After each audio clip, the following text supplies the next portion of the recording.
طيب அனைவருக்கும் அஸ்ஸலாமு அலைக்கும் வரஹ்மத்துல்லாஹி வபரகாத்துஹு. அனைவருக்கும் வணக்கம். Good evening. ரைட், இன்றைக்கு நாங்கள் பார்க்க போகிறது நேற்று வந்துக்கிட்டு நாங்கள் கொஞ்சம் டெஸ்ட்லேருந்தே பார்ப்போம். என்ன நேற்றுலேருந்தே பார்ப்போம். இல்லை, நேற்று கொஞ்சம் ரூம் கொஞ்சம் சிக்கலாகிறதால கொஞ்சம் இதாகிட்டு கொஞ்சம் கிழமையில 3 நாள் கொஞ்சம் நீண்ட இடைவெளி மாதிரி இருக்கிறேன். அப்போ என்னென்னா நாங்கள் அடுத்தடுத்த மாதங்களை நாங்கள் கொஞ்சம் படம் மாதிரி நாலு அப்படியெல்லாம் செய்யல கிளாஸை போடுவோம். சரியா? ஏன்னா நாங்கள் சிலபஸில் இந்த முக்கியமான பகுதியில் படிச்சுட்டு போகக்குள்ள நாங்கள் கொஞ்சம் இடைக்கிடைக்கு ஸ்பெஷல் கிளாஸுகள் ரெண்டை போடலாம். சரியா? ரைட். இன்றைக்கு நாங்கள் பார்க்க போகிற விஷயம் வந்துட்டு கொஞ்சம் நான் பேசுகிறதெல்லாம் கிளியராக என்னன்றதை கொஞ்சம் கன்ஃபார்ம் பண்ணுங்க. சரியா? Right, okay. அப்போ கோல்புரு கேமரூன் அரசியல் அமைப்பில் கொண்டு வரப்பட்டமைக்கான காரணம். அப்போ நாங்கள் நேற்று பார்த்த விஷயத்துலேருந்து திரும்ப ஒரு தரம் உங்களுக்கு அதை விளங்கப்படுத்திட்டே கொண்டு போகிறோம். சரியா? ரைட். இதில் புதுசாக ஒரு ஆள் ஜாயின் ஆகிருக்கீங்கன்னு பவி தானே? ரைட். அவங்க நீங்கள் கொஞ்சம் மெசேஜ் ஒன்று தாங்களா, நான் ஜாயின் ஆகிருக்கேன்னு சொல்லி. ரைட். இப்போ இதில் கோல்புரு கேமரூன் அரசியலமைப்பில் வந்துக்கிட்டு கொண்டு வரப்பட்ட காரணம். இப்போ காரணம் பண்ணக்குள்ள முதலாவது வந்துட்டு ஆரம்பத்தில் வந்துட்டு எங்களோட நாட்டில் ஏற்பட்ட நிதி நிலைமை. அப்போ அது வந்துட்டு சீரற்ற ஒரு நிதி நிலைமையாக இருந்தது. நாங்கள் போன வகுப்புகள்லையும் நாங்கள் பார்த்தோம். அது ஏன் அது சீரற்ற நிலைமை இருந்ததுண்டா, எங்களோட நாட்டில் அதாவது மக்களினுடைய தொகையும் அதிகரித்ததன் காரணமாகவும் நாட்டினுடைய சில நிர்வாக ரீதியான சில சிக்கல்களாகவும் என்ன செஞ்சீங்கன்னா தந்த பொருளாதார தன்மை காலத்து அரசில் ஒரு தடுமாற்றமான ஒரு சீரற்ற நிலைமை இல்லாமல் இருந்துச்சு. அப்போ அதால தான் இந்த நிதி நிலைமையை நாங்கள் முதல்ல என்ன செய்யணும், ஒரு முடிவுக்கு கொண்டு வரணும் என்று முதலாவதாக அவங்க ஒரு கருத்தை நோக்கினாங்க. இதான் முதலாவது விஷயம். முதலாவது இந்த அமைப்பு அரசியலமைப்பு கொண்டு வரத்தின் முதல் நோக்கம், முதல் காரணமே அந்த சீரமைப்பு. அதாவது பொருளாதார ரீதியாக ஏற்பட்ட சில அசம்பந்த காரணமாக பண வருவாய், அதாவது செலவு அதிகமாக இருந்துச்சு, வரவு குறைவாக இருந்ததுனால இவங்க முதல்ல என்ன செஞ்சாங்க, இதுகளை நோக்கி தான் ஒரு அமைப்பை சீரமைப்பை, அதாவது ஒரு அரசியல் அமைப்பு, ஒரு எங்கட காலத்துவ இலங்கைக்கு ஒரு ஒழுங்கான ஒரு சீரமைப்பான ஒரு அரசியல் அமைப்பை கொண்டு வரணும் என்று கருதி கொண்டுதான் என்ன செய்யறாங்க, முதலாவதாக ஒரு காரணத்தை முன் வச்சு கொண்டு வராங்க. அதுல இலங்கை நிலவிய சீரற்ற நிதி நிலைமை முதலாவது விஷயம். அதே போல அதனை தொடர்ந்த நிர்வாக சிக்கல்.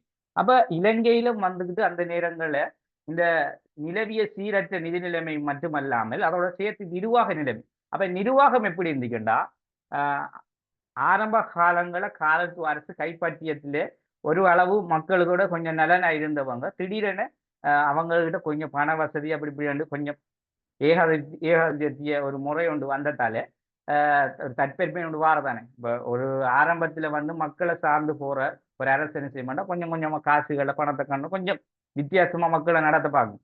அப்படி ஒரு நிலைமையால தான் மக்களுக்கு மத்தியிலேயும் இவங்களுக்கும் இடையில ஒரு குழப்பமகரமான ஒரு சூழ்நிலை ஏற்பட்டது. அப்ப அது வந்துட்டு இந்த 1818 ஏற்பட்ட கண்டி கலவரம். அப்ப இந்த கலவரமும் வந்துக்கிட்டு இதற்கு ஒரு காரணம். அப்ப அந்த கலவரத்தின் பிரகாரம் தான் நிர்வாக சிக்கல் ஏற்படுது. அப்ப அந்த நிர்வாக சிக்கல் வந்துட்டு இவங்களுக்கு சரியாக என்ன செய்யலாம், முகம் கொடுக்கல, எப்படி மக்களை கட்டுப்படுத்துற, எந்த அமைப்பில நிர்வாகத்தை கொண்டு போறன்ற ஒரு பாரிய அளவான பிரச்சனை ஒன்று ஏற்படுது. அதுவும் ஒரு காரணமாக இருந்தது. அதனைத் தொடர்ந்து இன்னொரு விஷயத்தை மெயின் பண்ணினாங்க. எப்படின்னா இந்த 1818 ஏற்பட்ட கண்டி கலவரம். அப்ப இந்த கண்டி கலவரமும் ஒரு முக்கியத்துவமான காரணம். ஏன் கண்டி கலவரம் வந்துட்டு மக்கள் அந்த கலவரம் தான் எங்கள நாட்டினுடைய சுதந்திரத்தை அடிப்படையான ஒரு முதலாவது கலவரம். ஏன்னா மக்களுக்கு சரியான பொருளாதார திட்டமிடல் இல்லை. அதே போல மக்களுக்கு சரியான வரிகளை கடுமையா அறவிட்டாங்க. அதே போல மக்கள் வேலை செஞ்சு அதுக்குரிய ஊதியங்கள் சரியா கொடுக்கறதில்லை. அதே போல மக்களை கூடுதலா ஒரு அடிமைத்தன போக்கிலே கொண்டுதான் இப்படியான சில நிலைமைகள். அதாவது அவங்களோட ஆதிக்கம் அதிகமாக இருந்தது. மக்களை ஏனைய சில பிரித்தானியர்கள் வருகின்ற போது அவர்களும் மக்களை புறக்கணிக்கின்ற நிலைமைகள். இதையெல்லாம் பார்த்து போட்டு எங்கட இலங்கை நாட்டுக்கென்று உரித்தான சுதேச மக்கள் என்ன இவங்களுக்கு எதிராக ஒரு கலவரத்தை ஏற்படுத்தினாங்க. அப்ப இந்த கலவரம் தான் இது ஒரு காரணமாக ஒரு அடுத்து அரசியல் அமைப்பை உருவாக்கணும் என்ற ஒரு முக்கியத்துவத்தை ஒரு இடத்தை பிடிக்கிறதுக்குரிய காரணமாக இந்த கலவரமும் ஒரு காரணமாக அமைஞ்சது. அதே போல நாங்க பார்க்கலாம், தங்களின் ஜனநாயக பாரம்பரியங்களை இலங்கையில் புகுத்த வேண்டும் என்ற நோக்கம். இப்ப பிரித்தானியாவை பொறுத்தளவு பிரித்தானியோட கவர்மெண்ட் வந்துட்டு ஜனநாயகங்கள் வந்துட்டு நாங்க பார்த்தா அவங்கட வந்துட்டு இந்த லிபரல் என்று சொல்லக்கூடிய, அதாவது தாராண்மைவாதம் என்று சொல்லக்கூடிய ஒரு ஆட்சி முறை தான் இருந்தது. அப்ப இந்த தாராள ஜனநாயகம் வந்து பொதுவா சொல்லப்போனா தாராள ஜனநாயகம். அதாவது மக்களுக்குரிய ஆட்சி, மக்கள் விரும்புற மாரி சுதந்திரத்தன்மையான ஒரு ஆட்சி முறை. அப்ப இந்த ஜனநாயகத்தை இங்கட நாட்டுக்கும் திணிக்கணும், கொண்டு வரணும்னு சொல்லி என்ன செஞ்சாங்க? இவங்க கொஞ்சம் இந்த அரசியல் அமைப்பு கூட தான் கொண்டு வரணும்னு மும்முரமாக செயற்பட்டது ஒரு காரணமாக இருந்தது. அதே போல இந்த பிரித்தானியர் வந்துட்டு யூகே, அதாவது பிரித்தானியாவோட முழுமையாக ஆரம்பம் இருந்து அவங்க ஒரு கட்சிய கோப்பாக இருந்தாங்க. அது அந்த லிபரல் கட்சின்னு சொல்லுவது. அதாவது இந்த தாராண்மைவாத கட்சி. இந்த கட்சியில ஆட்சி ஆரம்ப காலத்துல இந்த காலத்துவ அரசு இருக்கின்ற நேரங்கள்ல அங்கேயும் அந்த லிபரல் வாத கட்சியில ஆட்சி அமைப்பு இருந்துச்சு. அப்ப இதுவும் வந்துகிட்டு என்ன செய்யறதுன்னா இந்த கோல்புருக் அரசியல் அமைப்பை கொண்டு வரதுக்கு ஒரு முக்கியத்துவமான ஒரு காரணியாக அமையுது. சரியா? அப்ப இவ்வாறான விடயங்கள். அதே போல இன்னும் ஒரு சில விடயத்தை சொல்லுகிறாங்க. ஐரோப்பியர்களுக்கு சலுகை வேண்டிய தேவை. ஏன் அந்த ஐரோப்பியர்களுக்கு சலுகை வழங்க வேண்டும் என்ற தேவை ஏற்படுது? அதாவது இப்ப அவங்களோட முழு நோக்கம் என்னன்னா ஐரோப்பியர்களையும் இங்க கொண்டு வந்து இந்த தொழிலை இன்னும் ஊக்குவிக்க வேண்டும். என்ன தொழில்?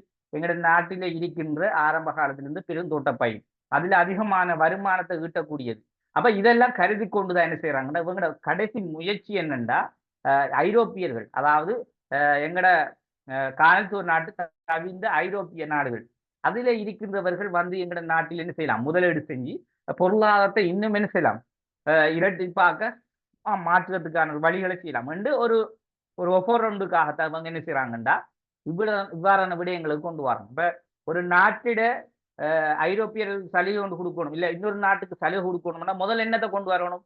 அந்த நாட்டு அரசாங்கத்தில சில சீர்திருத்த அமைப்புகளை கொண்டு வரணும்.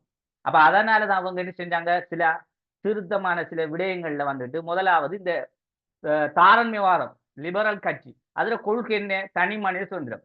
அப்ப யாரு மனிதங்கிற நாட்டில் இருந்தாலும் அவருக்கு சுதந்திரமான தன்மையை நாங்க என்ன செய்யலாம்? கொடுக்கக்கூடிய வாய்ப்பு இருக்கு. அப்ப அது இவங்களை பயன்படுத்திட்டாங்க. அதோட அவங்களோட அடுத்த நோக்கமும் அந்த தாராண்மைவாத லிபரல்வாத கட்சியில ஜனநாயக பாரம்பரியங்களை கொண்ட ஒரு ஆட்சி முறை. அதாவது அவங்களோட நாட்டில் அந்த ஜனநாயகமான பாரம்பரியங்கள் இலங்கையிலையும் புகுத்தோடும். அதாவது மக்கள், அதாவது இலங்கைக்கு கண்ட இருக்க மக்கள் மட்டுமில்லை, பொதுவா பிரித்தானிய மக்களும் இருப்பாங்க என்ன இலங்கையில் அந்த நேரங்கள. அப்ப அவங்களும் வந்துட்டு ஜனநாயகமா வாழலாம். இப்ப ஜனநாயகம் என்பது எல்லாருக்கும் பொதுவான என்ன? அதுல ஆட்சியின் தத்துவம் என்ன சொல்லுங்க அப்போ? ஜனநாயகத்துல தன்மை, ஜனநாயக ஆட்சியின் தத்துவங்கள், அதாவது மக்களால் மக்களின் விருப்பத்துக்குரிய ஒரு ஆட்சி முறை தான் ஜனநாயக ஆட்சி முறை. என்ன அப்ப மக்கள் எப்படி விரும்புறாங்களோ அதே மாதிரி தான் தன் ஆட்சியாளன் தன் ஆட்சியை என்ன செய்யணும்? செய்ய வேண்டி இருக்கு. அப்ப இந்த நோக்கத்துக்காகத்தான் இங்க என்ன செய்து இந்த கோல்புருக் அரசியல் அமைப்பில இவ்வாறான விடயங்களின் அடிப்படையில இதை கொண்டு வரதுக்கான ஒரு முன்கூட்டிய ஒரு சில காரணங்களை சொல்றாங்க. சரியா? ரைட். இப்ப தொடர்ந்து நாங்க பார்ப்போம். இந்த கோல்புருக் அரசியல் அமைப்பு வந்துட்டு என்ன செய்யறாங்க? அதாவது சிபாரிசு செய்யப்படுறாங்க. இப்ப கொண்டு வர போறாங்க. இப்ப இதை கொண்டு வரதுக்காக என்ன செய்யறாங்கன்னா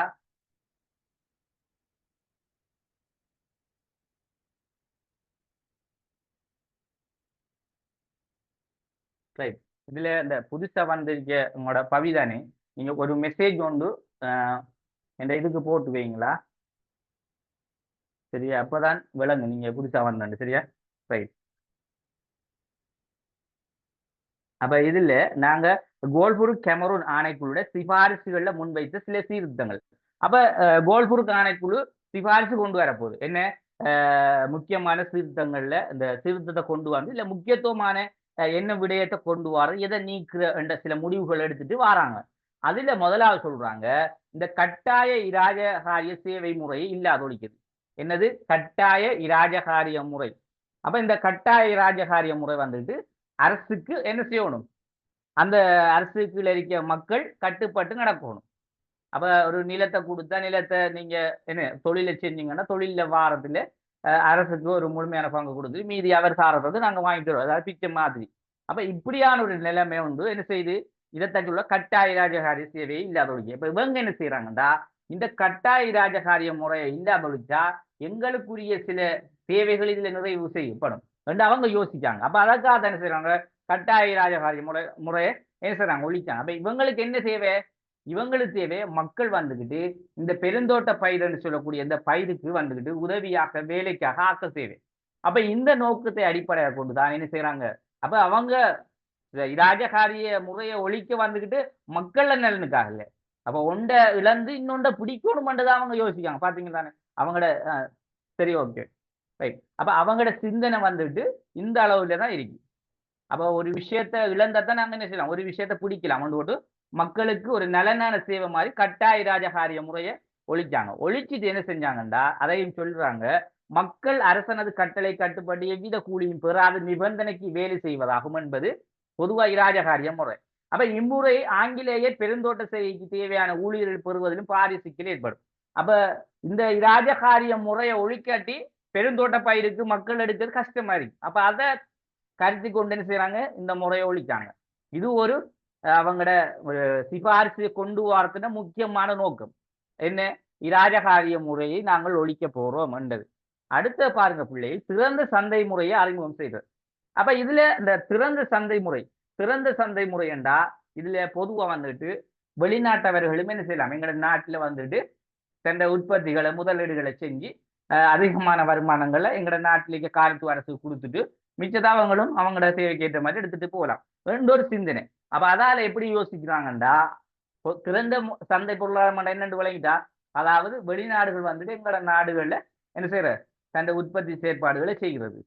செஞ்ச உடனே அதுல வந்துகிட்டு யாரு வேணுமாட்டாலும் வந்து என்ன செய்யலாம், வந்து எங்கட நாட்டுல செய்துட்டு போகலாம். அதே மாதிரி மூடிய பொருளாதாரம் என்றா எங்கட நாட்டில இருக்காக்கள் மட்டும்தான் செய்வாங்க, வெளிநாட்டாக்களுக்கு அது அலுவல் இல்லை.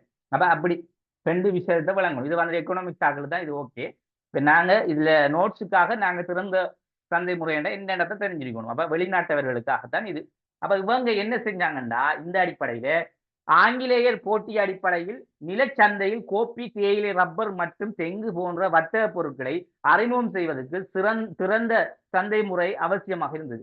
இப்ப பாருங்க அவங்களோட அடுத்த இந்த மூலோட பவர்.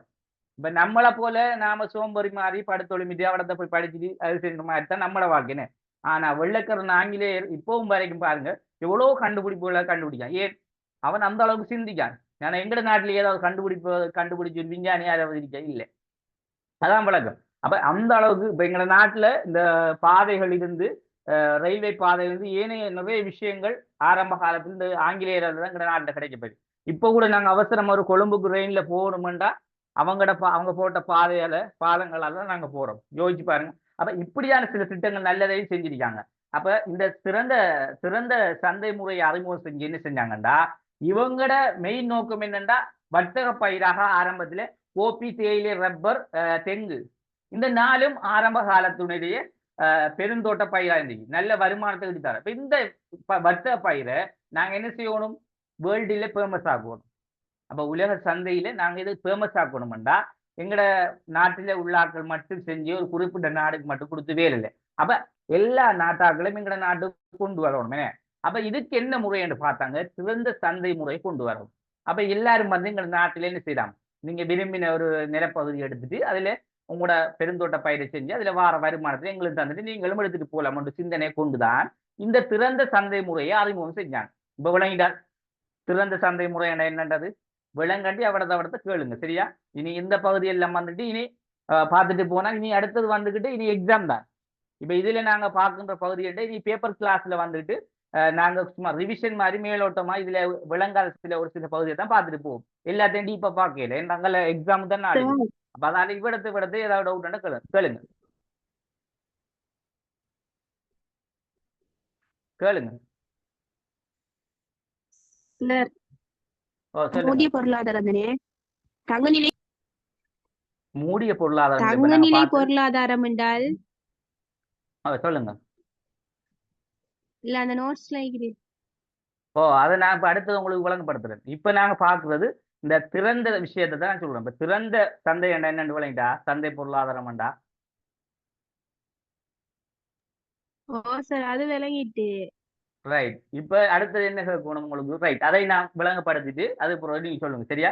ரைட். இப்ப இந்த அடிப்படையில இவங்க என்ன செய்யறாங்கண்டா தெங்கு வர்த்தக பொருட்களை அறிமுகம் செய்யறாங்க. அதனூடாக சிறந்த சந்தை முறையே அவசியமாக இருந்தது. அப்ப இதுக்கு என்ன சிறந்த சந்தை முறை அவசியமாக இருந்தது. அதன் அடிப்படையில் இலங்கையில் இரட்டை பொருளாதாரம் தோற்றங்காண்டது. பாருங்க ஆரம்ப காலத்துல இலங்கையிலே ஆங்கிலேயர் காலத்துல இரட்டை பொருளாதார முறை இருந்துச்சு. இந்த இரட்டை பொருளாதாரம் என்றா அதை சொல்ற எப்படின்னா ரெண்டு எங்கட நாட்டிலே ரெண்டு வகையாக இருக்கு. ஒன்று ஒரு பின்தங்கின இடத்தை பொறுத்து இருக்கும், மற்றது ஒரு முன்னேற்றமான இடங்களை பொறுத்து இருக்கும். அப்ப பின்தங்கின இடங்களை அது பின்னறிய பொருளாதாரம் முன்னறிய பொருளாதாரம் சொல்லலாம். இப்ப உதாரணமா கிராமத்து புறங்கள் இருக்கின்ற குடிசை கை தொழில்கள், சும்மா சாதாரண விவசாயம் வேளாண்மைகள் அப்படியான சின்ன சின்ன தொழில்களை கொண்டிருக்கிறது. அப்ப அதுல வந்துட்டு அவங்களை உற்பத்தி செஞ்சு அவங்களோட அன்றாடைய வயிற்று பொழப்புக்கு சாப்பிடுற மாதிரி இருக்கும். அதை வந்துட்டு இப்ப ஏற்றுமதிக்கெல்லாம் செய்யக்கூடிய மாதிரி இருக்காது. அதை சொல்ற பின்தங்கிய, அதாவது ரெண்டு வகை இரட்டை பொருளாதாரம் என்றால் ஒரு நாட்டில் இருக்கிற இரண்டு வகை நிலைமையில் இருக்கின்ற பொருளாதாரம், அது பின்தங்கிய முன்னேறிய பொருளாதாரம் என்று சொல்லலாம். இல்லாட்டி இன்னும் ஒன்று சொல்லலாம், கிராமத்து பகுதியை அடிப்படையாக கொண்டது நகர்ப்புறத்தை அடிப்படையாக கொண்ட பொருளாதாரம் சொல்லலாம். இப்ப நகர்ப்புறம் வந்துட்டு முன்னேறிய பொருளாதாரம். இப்ப அங்கெல்லாம் கூடுதலா ஃபேக்டரிகள், அதே போல ஏனைய சில உற்பத்தியான ஆடை தொழிற்சாலைகள், அப்படி பொதுவாக நாங்க எல்லா ஃபேக்டரியானக்குள்ள எல்லாமே வரும். அப்ப அப்படியானது அது வந்துட்டு என்ன செய்யும், வெளிநாட்டுகளுக்கு எல்லாமே ஏற்றுமதியான சில இதுகளை தான் செய்யும். அப்ப அதிகமான வருமானத்தை கொண்டதாக இருக்கும். அப்ப அது முன்னேறிய பொருளாதாரம். இந்த இரண்டு பொருளாதாரமும் இங்க என்ன செய்து தோற்றம் பெறுது எங்கட காலத்துவத்தில், இதனூடாக. சரியா? அடுத்த இன்னொரு விஷயம் வந்துட்டு தங்குநிலை பொருளாதாரம் சந்தை பொருளாதாரம் ஆகியவை இரட்டை பொருளாதாரம் ஆகும். இப்ப பாருங்க, இதுல சொல்லப்படுது எப்படின்னா தங்குநிலை பொருளாதாரம் அதே போல சந்தை பொருளாதாரம் வந்துட்டு என்ன, இது ரெண்டும் வந்துகிட்டு இரட்டை பொருளாதாரமா ஆகுமான்னு சொல்றாங்க இந்த ஆங்கிலேயர காலத்துல. அப்ப தங்குநிலை பொருளாதாரம் என்றா இதை சொல்ற நாங்க இப்ப பார்த்தோமே விஷயம், அதாவது நாங்க பூரணமா தங்கு நிலை என்று சொல்லலாது. இப்ப அவங்க அந்த ரெண்டு பின்னறிய முன்னடைந்த என்று சொல்றதால ரெண்டையும் நாங்க பார்க்கல. இந்த பின்னடைஞ்ச வந்துட்டு தங்கு நிலை என்றா பொருளாதாரத்தில் ஒரு மந்த நிலை. பொருளாதார மந்தம் என்றா நாங்க எங்கட நாட்டிலே உற்பத்தி செய்யறோம், ஆனா அதுல அந்த அளவுக்கு வருமானம் இல்லை. அதுக்கு வந்துட்டு கூடிய அளவு வருமானம் செய்யற அளவுக்கு வார வருமானத்தை எங்கட இதுக்குள்ளேயே பயன்படுத்திக்க போற அளவுதான் இருக்கு. ஆனா அந்த சொப்பா அடுத்தடுத்த வளர்ச்சி அடைஞ்சு போற அளவுக்கு இல்லை. அது வந்துட்டு தங்கு நிலையிலே இருக்கு. அப்ப அதை நாங்க பொதுவாக எடுக்கலாம். எப்படின்னா இந்த பின்னேறிய நிலைமைக்குரிய பொருளாதாரத்துக்கு எடுக்கலாம். அதே மாதிரி பாருங்க, இதுல சந்தை பொருளாதாரம், சந்தை என்பதுதான் இந்த நகர்ப்புறங்களை கூடுதலா இருக்கு. உற்பத்தியையும் ஒரு பொருளை உற்பத்தி செய்கிறது, அதை உற்பத்தியை தான் அடிப்படையாகும் உற்பத்தி, அதே போல அதை விநியோகிக்கிறது, அதுல விலை நிர்ணயம், அதை நுகர்வு, இவ்வாறான சில விடயங்களை கொண்டு இருக்கும். இதுல நாங்க படிச்சோன்னா இப்ப இதுல எக்கனாமிக்ஸ் ஒருத்தரும் இல்லையே, எக்கனாமிக்ஸ் படிக்க மாட்டா இருக்கும். ஏன்னா பொருளாதாரம் வந்துகிட்டு பொதுவா எக்கனாமிக்ஸ் ஆக்கள் தான். ஆனா இதுல இவ்வளவுக்குள்ள இருந்து அந்த பொருளாதார கதைகள் வரும். அதே போல கொஞ்சம் பின்னுக்கு ஒரு சில பகுதிகளை நாங்க பொருளாதார விஷயங்களை பார்க்க வேண்டி வரும். அப்ப அதெல்லாம் வந்துட்டு பொருளாதாரம் முழுமையா பார்க்கல, என்னென்ன பொருளாதாரங்கள் இந்த அரசியல்ல பயன்படுத்தப்படுகின்ற விஷயம் தான். சரியா?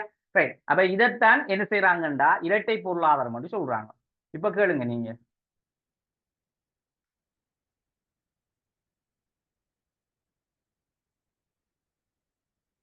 கேளுங்க உங்களுக்கு டவுட். நான் நினைச்ச தங்கநிலை பொருளாதாரம் என்றால் அது மூடிய பொருளாதாரம். இப்ப நாட்டுக்குள்ள மட்டுமே உற்பத்தி செஞ்சு வைக்கிறத இல்ல இல்ல இல்ல அவனு மூடிய நினைச்சேன். இல்ல அப்படி இல்ல. மூடிய பொருளாதாரம் அது வேற. மூடிய பொருளாதாரம் எங்கட நாட்டில் உள்ள மக்கள் மற்றும் உற்பத்தி செஞ்சு அதை அவங்களே இது செஞ்சுக்குவாங்க. சரியா? அதே போல திறந்த பொருளாதாரம்னா வெளிநாட்டார்கள் வந்து விரும்பியவர்கள் வந்து எங்கட நாட்டிலே தொழில் செய்யலாம். தன்னிறைவடைந்த பொருளாதாரம் வேண்டா எங்கட நாட்டிலே நாங்களே உற்பத்தி செஞ்சு நிறைவரிக்கு எந்தவித குறையும் இல்லை, நாங்க மற்ற நாடுகள்கிட்ட எல்லாம் போய் கையேந்தவும் தேவையில்லை, அதனால எங்கள்ட்ட எல்லாமே இருக்கு காட்டிக்கிறது தான் தன்னிறைவு பொருளாதாரம். பெரிய பொருளாதாரத்துல ஒரு 6 வகையான பொருளாதாரம் இருக்கு. இந்த இரட்டை பொருளாதாரம், மூடிய பொருளாதாரம், திறந்த பொருளாதாரம், தங்குநிலை பொருளாதாரம், சந்தை பொருளாதாரம். சரியா? அது பொருளாதாரத்தின் வகைகளை வருது. சரி, ஓகே. நாங்க இப்ப அடுத்தது பார்ப்போம். இப்ப வர்த்தக பொருட்களுக்கு வரி முறைகளை குறைக்காங்க. அடுத்தது அவங்களோட அடுத்த திட்டத்தை பாருங்க, வர்த்தக பொருட்களுக்கு வரிமுறைகளை குறைக்கிறது. இப்ப வரி என்ற விஷயம் வந்துகிட்டு ஆரம்ப காலங்கள்ல மன்னர்கள் காலத்துல இருந்து வரி இருக்கு. ஒரு நாட்டுக்கு இப்ப எங்கட நாட்டிலேயும் டெக்ஸ் இருக்கு. டெக்ஸை கட்டாம வச்சுன்னா அதான் சில பிளாக் மணின்னு சொல்றேன். ஏன், அவங்களுக்கு நாடு ஒரு குறிப்பிட்ட இடத்தை கொடுத்து குறிப்பிட்ட வருமானத்தை எல்லாம் பிடிச்சு கொடுத்து எல்லாம் செஞ்சா நாங்க அந்த நாட்டுக்கு அந்த யாருக்கு போக போகுது, நாட்டில இருக்க ஏழை மக்களுக்கு தான் அந்த இது போக போகுது, கவர்மெண்ட் கொடுக்க போகுது. அப்ப அதை நாங்க கட்டாம பதுக்கி வச்சா அது பிள்ளையா இல்லையா? அப்ப இது வந்து ஆரம்ப காலத்துல இருந்து. அப்ப அதை என்ன செஞ்சாங்கண்டா இதுல கடினமான சில வரி இருக்கு. அதை சொல்றேன் அப்படின்னா மக்களுக்கு வந்துட்டு பெரிய பெக்டரிகள் பெரிய தொழில் அதிபர் அவங்களுக்கு கொடுக்குறது அது வேற. பொதுவா சாதாரண மக்களுக்கு ஒரு சில வரிகள் இல்லையா? அப்ப அந்த வரிகளை மக்கள் என்ன செய்யப்படா பாதிக்கக்கூடிய மாதிரி இருக்கப்படா. அன்றைக்கு கண்ட கூலி வேலை செய்யறவன் ஒரு நாளைக்கு 2000 3000 முளைக்கவன் எவ்வளவு வரி எடுப்பான்? இந்த எவ்வளவு மாசம் ஒன்றுக்கு அப்படி பார்த்தாலும் ஒரு சில நாள் தொழிலும் இல்லை என்றாலும் அப்ப ஒரு 50,000 ரூபாய் காசு அவ்வளவு பேர். அப்ப அவர் வந்துட்டு போய் வரி கட்டலாமா? இல்லை. அப்ப அப்படியான நாட்களுக்கு தான் நாங்க என்ன செய்யணும், பொருளாதார நலனான சில திட்டங்கள் கொடுக்க, சமுர்த்தி அறிக்கைகள், ஆசுவாசம் இதெல்லாம் அவங்களுக்கு அப்படியான ஆட்கள், ஏழை மக்கள் தான் கொடுக்கணும். ஆனா இந்த பொதுவா வரி என்ற விஷயம் வந்து பெரிய அளவில தொழிற்சிக்கு பெரிய உதாரணமா ஒரு மாசம் ஒன்றுக்கு 1,00,000 2,00,000 வாராக்கள் தான் இந்த டெக்ஸ் என்ற விஷயத்துல முக்கியத்துவம் அறியும். இப்ப அதுக்காக அந்த நேரத்துல என்ன செஞ்சாங்கன்னா சில வரிகளை குறைச்சாங்க. இப்ப மக்கள்ல தங்கியிருக்க பெரும்பாலான சில வரிகள் இருந்துச்சு அந்நேரம். அப்ப அதுகள் எப்படி என்றா இதுல சொல்லப்படுது பாருங்க. திறந்த பொருளாதார முறையை அபிவிருத்தி செய்யும் நோக்கில் அதுவரை நிலவிய சில வரிமுறைகளை தளர்த்தியதோடு ஏற்றுமதி இறக்குமதி வரிகளையும் குறைக்கப்பட்டது.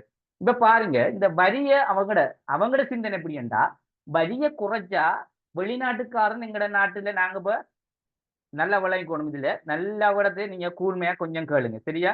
என்ன நீங்க அந்த இடத்துல கேட்கலையேண்டா அடுத்த சமயம் இது மறந்து போயிடுது. இப்ப திறந்த சந்தை முறை இருக்குதானே, திறந்த சந்தை முறை என்னது கொண்டு வராங்கண்டா வெளிநாட்டவர்கள் எங்கட நாட்டுல என்ன செய்யற தொழிலை செய்கிற. இப்ப தொழிலை செஞ்சா அவங்கள என்ன செய்யணும், தொழில வாரத்துல ஒரு லாபத்தை கொடுக்கணும். டெக்ஸ் போட்டு கொண்டு இருக்கு வரி. அந்த வரியிலையும் வரி என்ற விஷயம் இருக்கு அதையும் கொடுக்கும். ஏன் அவங்க நிலத்துக்கு உழைக்க வந்திருக்காங்க, ஒரு முதல்ல போட்டு உழைச்சாங்க, உழைச்சி வாரத்துல இவங்க என்ன செய்வாங்க, உங்களுக்கு இத்தனை வீதம் நீங்க என்ன செய்யணும், எங்களுக்கு நாட்டுக்கு கவர்மெண்ட்டுக்கு கட்டணும் டெக்ஸ் போடுவாங்களே இல்ல வரி போடுறாங்க. இப்ப இந்த இதை போட்டா இதை வந்துட்டு அவங்க இப்போ உழைக்க பங்குல வந்துட்டு 100க்கு அரைவாசி அவங்களுக்கு கட்டலாமா இல்ல. அப்ப நாங்க ஒரு தொழிலுக்கு வாரோம் நம்மண்டா ஒரு 100க்கு ஒரு 20 வீதத்தை கட்டுங்க, 80 வீதத்தை நீங்க எடுங்கன்னு சின்னதான் முதல்ல என்ன செய்வாங்க, அவன் நாட்டுக்கே வருவான். அப்ப அதுக்காக என்ன செய்யணும்டா இந்த வரி என்ற விஷயத்த பொதுவா இருக்க வரியை முழுக்க குறைச்சி வாரும்.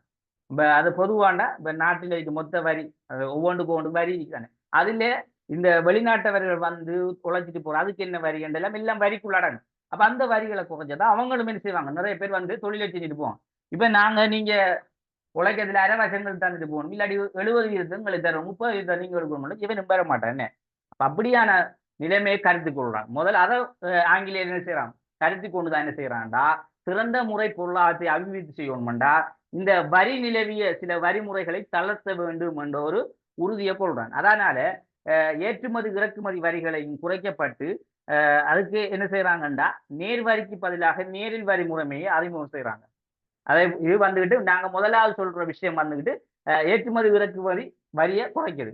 இப்ப ஏற்றுமதி இறக்குமதி வரியை குறைக்கணுக்குள்ள அதுல எங்கட நாட்டிலேயும் சம்பந்தப்பட்ட ஒரு விஷயம் இருக்கு. இப்ப அவன் வந்து இங்க வந்து தொழில் செஞ்சுட்டு நாங்க அவனூடாக ஒரு வரி ஒன்று எடுக்கும். அதே மாதிரி எங்கட நாட்டில இருந்து சில பொருட்கள் வெளிநாட்டுக்கு போகும். அப்ப போகக்குள்ள அவன் ஒரு டெக்ஸ் ஒன்று அடிப்பான்.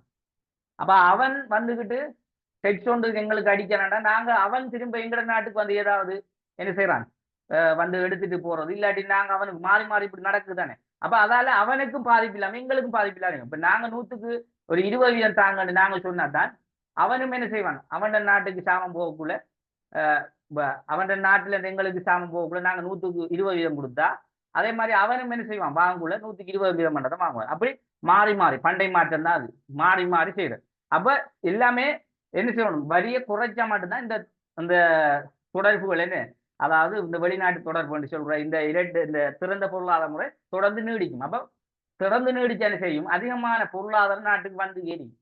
அப்ப அந்த நோக்கத்துல தான் முதலாவது ஏற்றுமதி இறக்குமதி வரிகளை குறைச்சது.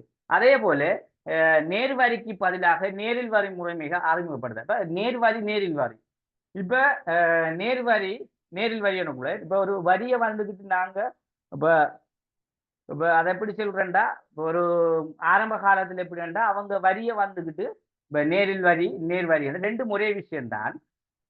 அந்நிறம் வந்துட்டு வரிக்கு பதிலாக காசு பணம் பெருசா இல்லை, காசு புலவும் குறைவு. இப்ப தானியங்கள் என்ன செய்வாங்கண்டா இப்ப ஒரு கவர்மெண்ட்டுக்கு என்ன செய்வாங்க, இப்ப நாங்க ஒரு ஒரு விவசாயத்தை செய்யறோம்டா அதுல ஒரு 100 மூடை நெல் வந்தா அவங்க ஒரு வரி ஒன்று வச்சிருப்பாங்க. ஒரு 5 மூடையே எங்களோட அரச கவர்மெண்ட்டுக்கு கொண்டு வந்து தர வரும். அப்ப அவங்க கொண்டு போய் கொடுக்குறத அந்த என்ன சொல்லுண்டா அதை நேர் வரின்னு சொல்லுவாங்க சரியா.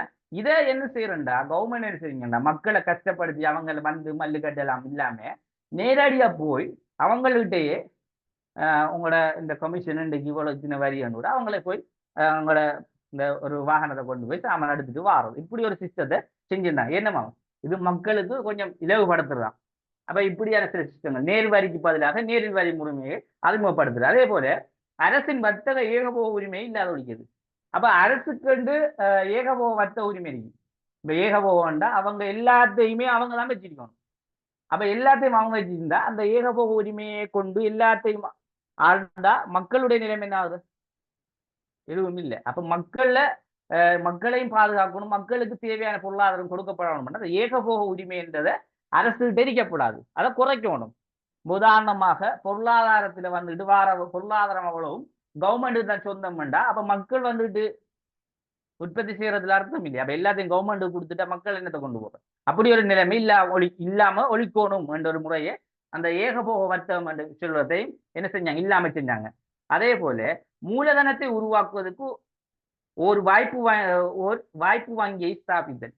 இப்ப வங்கி முறை ஒன்று அறிமுகப்படுத்துறாங்க. எப்படின்னா, இப்ப பொருளாதாரத்தை மூலதனம்டா இப்ப அந்நேரம் வந்துக்கிட்டு பணம் இல்லாதால பொதுவா மூலதனமாக இந்த தானியங்கள் இதுதான் இருக்குது. அதுக்கு பிற கொஞ்சம் கொஞ்சம் காலத்து பிறகு இந்த பணம், இந்த காசு புழக்கம் கொஞ்சம் வருது. அப்ப என்ன செய்யறாங்கன்னா, இந்த மூலதனத்தை உருவாக்குறதுக்கு ஒரு வங்கி வேண்டா தண்டை. இப்ப நாங்க ஒரு விவசாயம் செய்ய போறோம், இல்லாட்டி நாங்க ஒரு ரப்பர் தோட்டம் ஒன்று செய்ய போறோம்டா, அதுக்கு தேவையான சில பயிர்களையோ இல்ல அதுக்கு தேவையான பசலைகளோ அது வந்து இருக்கு. அப்படியான சில அதான் இன்வெஸ்ட்மெண்ட். அந்த நேரங்களில் இன்வெஸ்ட்மெண்ட் அதான். இப்ப காசா போட இல்லாத பொருளா தான் போடல. அப்ப இந்த இன்வெஸ்ட்மெண்ட் என்ன செய்வாங்கன்னா, ஒரு வங்கி மாதிரி ஒன்றுல செயற்படுத்தி வைப்பாங்க. வேற எவ்வளவு டிபாசிட் இருக்கு, அதே மாதிரி வேற ஒரு விவசாயம் செஞ்சு இவ்வளவு செஞ்சாரண்டா அதுல அவர் டிபாசிட் இவ்வளவு இருக்கு. ஒரு சேமிப்பு மாதிரி அந்த நேரங்களிலே அந்த வங்கி முறையை கொண்டு வந்தாங்க. அதனூடாக அந்த முறையினூடாக சில மூலதனங்கள் நாங்க எவ்வளவு இன்வெஸ்ட் பண்ண போறோம். இப்ப உதாரணம் ஒரு ஆள் வந்துக்கிட்டு, லேசா சொல்றேனே, எங்கள்கிட்ட வந்துட்டு ஒரு 20 மூட நெல் இருக்கு வேண்டா, இன்னொரு ஆள் வந்துட்டு அவர் ரப்பர் தொழில் செய்யறாண்டா, ரப்பர் மரம் ஒரு 20 இருக்கேன், உங்களோட இன்வெஸ்ட்மெண்ட் இப்ப காசு இல்லாம இதுல இன்வெஸ்ட் பண்ணுங்க. இன்வெஸ்ட் பண்ணினோட இப்ப 20 மூட நெல் போட்டா இந்த 20 இதை விதைச்சோம்டா இந்த 200 மூடையா மாறும் என்ன? அப்படி அதான இந்த மூலதனம். இப்ப இவங்களுக்கு 20 மூட நெல் கொடுத்தாங்களுக்கு எத்தனை வீதம் கொடுக்க? இப்ப இதை காசா பார்த்தோம்டா, ஒரு ஆள் 2 லட்சம் ரூபாய் காசு போட்டா, லேசா பாப்போமே, 2 லட்சம் போட்டா இவருக்கு நாங்க வார வருமானத்துல எத்தனை வீதம் இன்வெஸ்ட்மெண்ட் பண்றோம், இவருக்கு எவ்வளவு கிடைக்கும் லாபம், இப்படி இந்த சிஸ்டம். சரியா? அப்ப இதுக்கு முதல் ஆரம்பம் என்ன செய்யணும்? ஒரு மூலதனத்தை நாங்க கொண்டு போறோம்டா, அதுக்கு ஒரு வங்கி ஒன்று சேமிப்பு மாதிரி ஒரு வங்கி ஒன்று செய்யணும்டா, அதை நிறுவினாங்க. அதே மாதிரி பொருளாதார முயற்சியில் ஈடுபடுவதற்கான வாய்ப்பை அரசாங்க உத்தியோகத்தர்களுக்கும் வழங்குதல். அப்ப பொருளாதார முயற்சி இவங்களோட முழு நோக்கம் என்ன? ஒன்று நிர்வாகம், அடுத்த பொருளாதாரம். அப்ப இதை மெயின் பண்ணி தான் இந்த அரசியல் அமைப்பை கொண்டு வர போறாங்க. இதுக்குதான் இவ்வளவு புதினம் காட்டுறாங்கன்னு. அப்ப இதுல அடுத்த விஷயத்தை பாருங்க. இதுல என்ன சொல்லப்படுது? பொருளாதார முயற்சியில் ஈடுபடுவதற்கான வாய்ப்பை அரசாங்க உத்தியோகம். அப்ப அவங்களுக்கு பொருளாதார வாய்ப்பை வழங்கணும் மண்டத்தக்க அரசாங்க உத்தியோகத்தர்கிட்ட சொல்றாங்க, நீங்களும் பொருளாதார முயற்சியில ஈடுபடலாம், உங்களுக்கு நாங்க வாய்ப்பு தரோம், நீங்கள் இன்வெஸ்ட் பண்ணி என்ன செய்யலாம், வார வருமானத்துல உங்களுக்கு ஒரு லாபத்தை தரலாம் என்ற மாதிரி அவங்களுக்கும் வாய்ப்புகளை வழங்கியிருந்தாங்க. அதே போல சட்டவாக்கத்தில் தேசாதிபதிக்கு உதவுவதற்கு ஒரு சட்டசபையை நிறுவுதல். அப்ப சட்டவாக்கத்துறை, அப்ப சட்டசபையில வந்துக்கிட்டு தேசாதிபதி தலைவர் இருப்பார். இந்த தேசாதிபதிக்கு உதவுவதற்கு ஒரு சட்ட யாரண்டா சட்டசபை நிறுவன வாய்ப்பை அரசாங்க உத்தியோகத்தருக்கு கொடுத்திருந்தார். அப்ப அரசாங்க உத்தியோகத்தர் யாரண்டா சட்டசபை வந்துகிட்டு, அதாவது தலைவர் சட்டத்தை இயற்று. அப்ப சட்டசபை தான் இப்ப உதாரணமா எங்கட நாட்டு சட்டசபை வந்துட்டு பாராளுமன்றம். இப்ப இந்த சட்டசபை மாதிரி ஆரம்பத்தில் கோல்புரூக்ல சட்டசபையை கொண்டு வந்தாங்க. இதுக்கு தலைவரா தேசாதிபதியை வச்சாங்க. அப்ப அவங்களுக்கு சில உதவிக்கு இப்ப உதாரணமா தேசாதிபதியை மட்டும் வச்சுக்கிட்டு எல்லா வேலையும் செய்யலாமா? செய்யலாது. அப்ப ஏன் ஆரம்பத்துல கோல்புரூக்ல மொத்தம் 15 சொல்லப்படுதுன்னு? அப்ப இவங்க உறுப்பினர்களை கொண்டு வந்த காரணம் என்ன? அவரோட சேர்ந்து வேலை செய்யறது தான். அப்ப என்ன பிரச்சனை இங்க? இப்ப நாங்க ஒரு சட்டசபை ஒன்று உருவாக்கிட்டோம்னா அதனோட சேர்ந்து வேலை செய்யறதுக்கு தேசாதிபதி ஒரு ஆளை கொண்டு வந்துட்டோம்னா அவரோட சேர்றதுக்கு ஒரு அரசாங்க உத்தியோகத்தர் தேவை. அப்ப அவருக்கு பதிலாக ஒரு அரசாங்க உத்தியோகத்தரை கொண்டு வர்றதுக்கு சில நியமிப்புகளை செஞ்சிருந்தாங்க. அதே மாதிரி சட்டவாக்கத்தில் தேசாதிபதிக்கு ஒரு சட்டசபை சரி சொல்றியா சட்டவாக்க சட்டசபை சட்டவாக்கத்தில் தேசாதிபதிக்கு உதவுவதற்கு ஒரு சட்டசபை நிறுவுதல். சரியா? சட்டசபையை நிறுவுறாங்க. அப்ப சட்டசபை அது மேலுக்கு வந்துட்டு அரசாங்கத்தை உத்தியோகத்தர், அது அங்கல வருது. நான் கொஞ்சம் அவதானிக்கல. சரி, இப்ப இதுல நீங்க பாருங்க, சட்டசபைக்கு வந்துகிட்டு என்ன செய்யறாங்கன்னா தேசாதிபதி தான் தலைவர். அப்ப அவருக்கு ஒரு சட்டசபையை தனிப்பட என்ன செய்யறாங்க, அதை நிறுவுறாங்க. பொதுவா வந்துகிட்டு சட்டசபைன்றா இப்ப எங்க நாட்டில் இருக்கின்ற பாராளுமன்றம் மாதிரி ஒரு சட்டசபையை கொண்டு வந்தாங்க. கொண்டு வந்துட்டு அதுக்கு ஒரு தலைவராக தேசாதிபதியை நியமிக்காங்க. இது அவங்களோட ஆலோசனையாக இருந்தது. அதே போல சிவில் சேவையை மறுசீரமைத்தல். சிவில் சேவையை பொறுத்தளவிலே சிவில் சேவை என்றால் மக்கள் சேவை. இந்த மக்கள் சேவையை என்ன செய்யணும்? மறுசீரமைக்கிறது. ஏண்டா மக்களுக்கு என்னென்ன தேவைகள் என்றதை பார்த்து பார்த்து சரிவர செய்கிறது. இப்ப இந்த விடயங்களை என்ன செய்யறாங்க? சரிவர பார்க்கறதுக்காக இதுக்கு முதல் சிவில் சேவையை நாங்க மறுசீரமைக்கணும்டா இப்ப என்னென்ன குறை இருக்குன்னு பார்த்து நாங்க அதுக்கு ஏற்ற மாதிரி ஒரு சிவில் சேவையை நாங்க உருவாக்கணும். இதை கொண்டு வந்தாங்க. அதே போல ஆங்கில கல்வியை சீரமைத்து இப்ப ஆங்கில கல்வியை பொறுத்த அளவில் பொதுவா வந்துட்டு ஆங்கில கல்வி ஒரு முக்கியத்துவம். ஏனென்றா ஆங்கிலேய காலத்தில இருந்து இப்ப இப்ப எங்கட நாட்டிலே பௌத்த மக்கள் அவங்களோட கருத்துப்படி இலங்கையின் அரச மதம் பௌத்த மதம். கட்டாயம் நாங்க அரச மதத்தை பௌத்த மதம் பௌத்த மொழியை படிச்சுத்தானே ஆகணும். அரச மொழி பௌத்த மொழின்னு சிங்கள மொழி. அப்ப இந்த மொழியை நாங்க கட்டாயம் படிக்க மாதிரி அந்நேரம் ஆங்கிலேயர் என்ன செஞ்சாங்கன்னா ஆங்கில மொழியை கட்டாய மொழியாக கொண்டு வந்தாங்க. ஏன்? அவங்களோட பேசுறதுக்கு ஏன் சேவைகளை செய்யறது நிர்வாக விடயங்கள் அனைத்திலும் மக்கள் என்ன செய்யணும்? அவங்களோட மொழியிலே பேசணும் என்பதற்காக இந்த ஆங்கில மொழியை ஒரு கல்வியை சீரமைக்கிறதுக்கு ஆங்கில கல்வியை சீரமைக்கிறதுக்கு ஒரு கட்டாயமான ஒரு அமைப்பில கொண்டு வந்திருந்தாங்க. இது உலகம் வந்துகிட்டு இவங்க கோல்புருக் ஆணைக்குழு கொண்டு வரதுக்கான சில ஆலோசனைகளான விடயங்கள். இப்ப இந்த ஆலோசனை விடயங்கள்ல தான் இவங்க என்ன செஞ்சாங்க? இதுல சொல்லப்படுகிற கட்டாய ராஜகார முறை, திறந்த சந்தை முறை அறிமுகம், வர்த்தக பொருளாதார வழிமுறைகள் இவ்வாறான விடயங்களை எல்லாம் என்ன செஞ்சாங்க? பரிசீலனை செஞ்சுட்டு தான் இது போலதான் கோல்புருக் கேமரூன் ஆணைக்குழுவின் சிபாரிசுக்கு நீதிமுறை சீர்திருத்த கொண்டு வராங்க. இப்ப இவ்வளவு நாங்க பார்த்த விஷயம் வந்துட்டு அந்த சீர்திருத்தத்துல கொண்டு வரதுக்கு என்னென்ன விஷயத்துல நாங்க கொண்டு வரலாம் என்று அவங்க எல்லாரும் சேர்ந்து கூடி எடுத்த ஒரு ஆலோசனை. இப்ப இந்த அடிப்படையில இதெல்லாம் ஏற்றுக்கொள்ளப்பட்டது. இப்ப இதன் பிரகாரம் தான் என்ன செய்யுது? அரசியலமைப்பு உருவாக்கப்படுது. ஆனா உருவாக்கப்பட்டதன் பிறகு அதுக்கு பிறகு என்ன செய்ய போகுதுண்டா யார் யார் உறுப்பினர்கள் என்னென்ன பதவிக்குன்றது அடுத்தடுத்து கொண்டு வராங்க. இப்ப இதுல இன்னும் ஒரு விடயம் தான் இந்த கோல்புருக் கேமரூன். அதுல கேமரூன் இருக்கிறதானே அவருக்கு சில நீதிமுறை சார்ந்த சில ஆலோசனைகள் வழங்குறாங்க. இப்ப கமருண்ட இப்ப நாங்க கோல்புருக்கிற விஷயம் தான் இப்ப பார்த்தோம். கோல்புருக்கிற ஆணைக்குழுவில பொதுவான விஷயத்த பார்த்தோம். இப்ப கோல்புருக்கு என்ற ஒரு பகுதியும் கெமரூனுக்கு என்ற ஒரு பகுதியும் பிரிச்சு கொடுக்கப்பட்டது. இப்ப கமரூனுடைய நீதி சேவை சார்ந்த விடயங்கள்.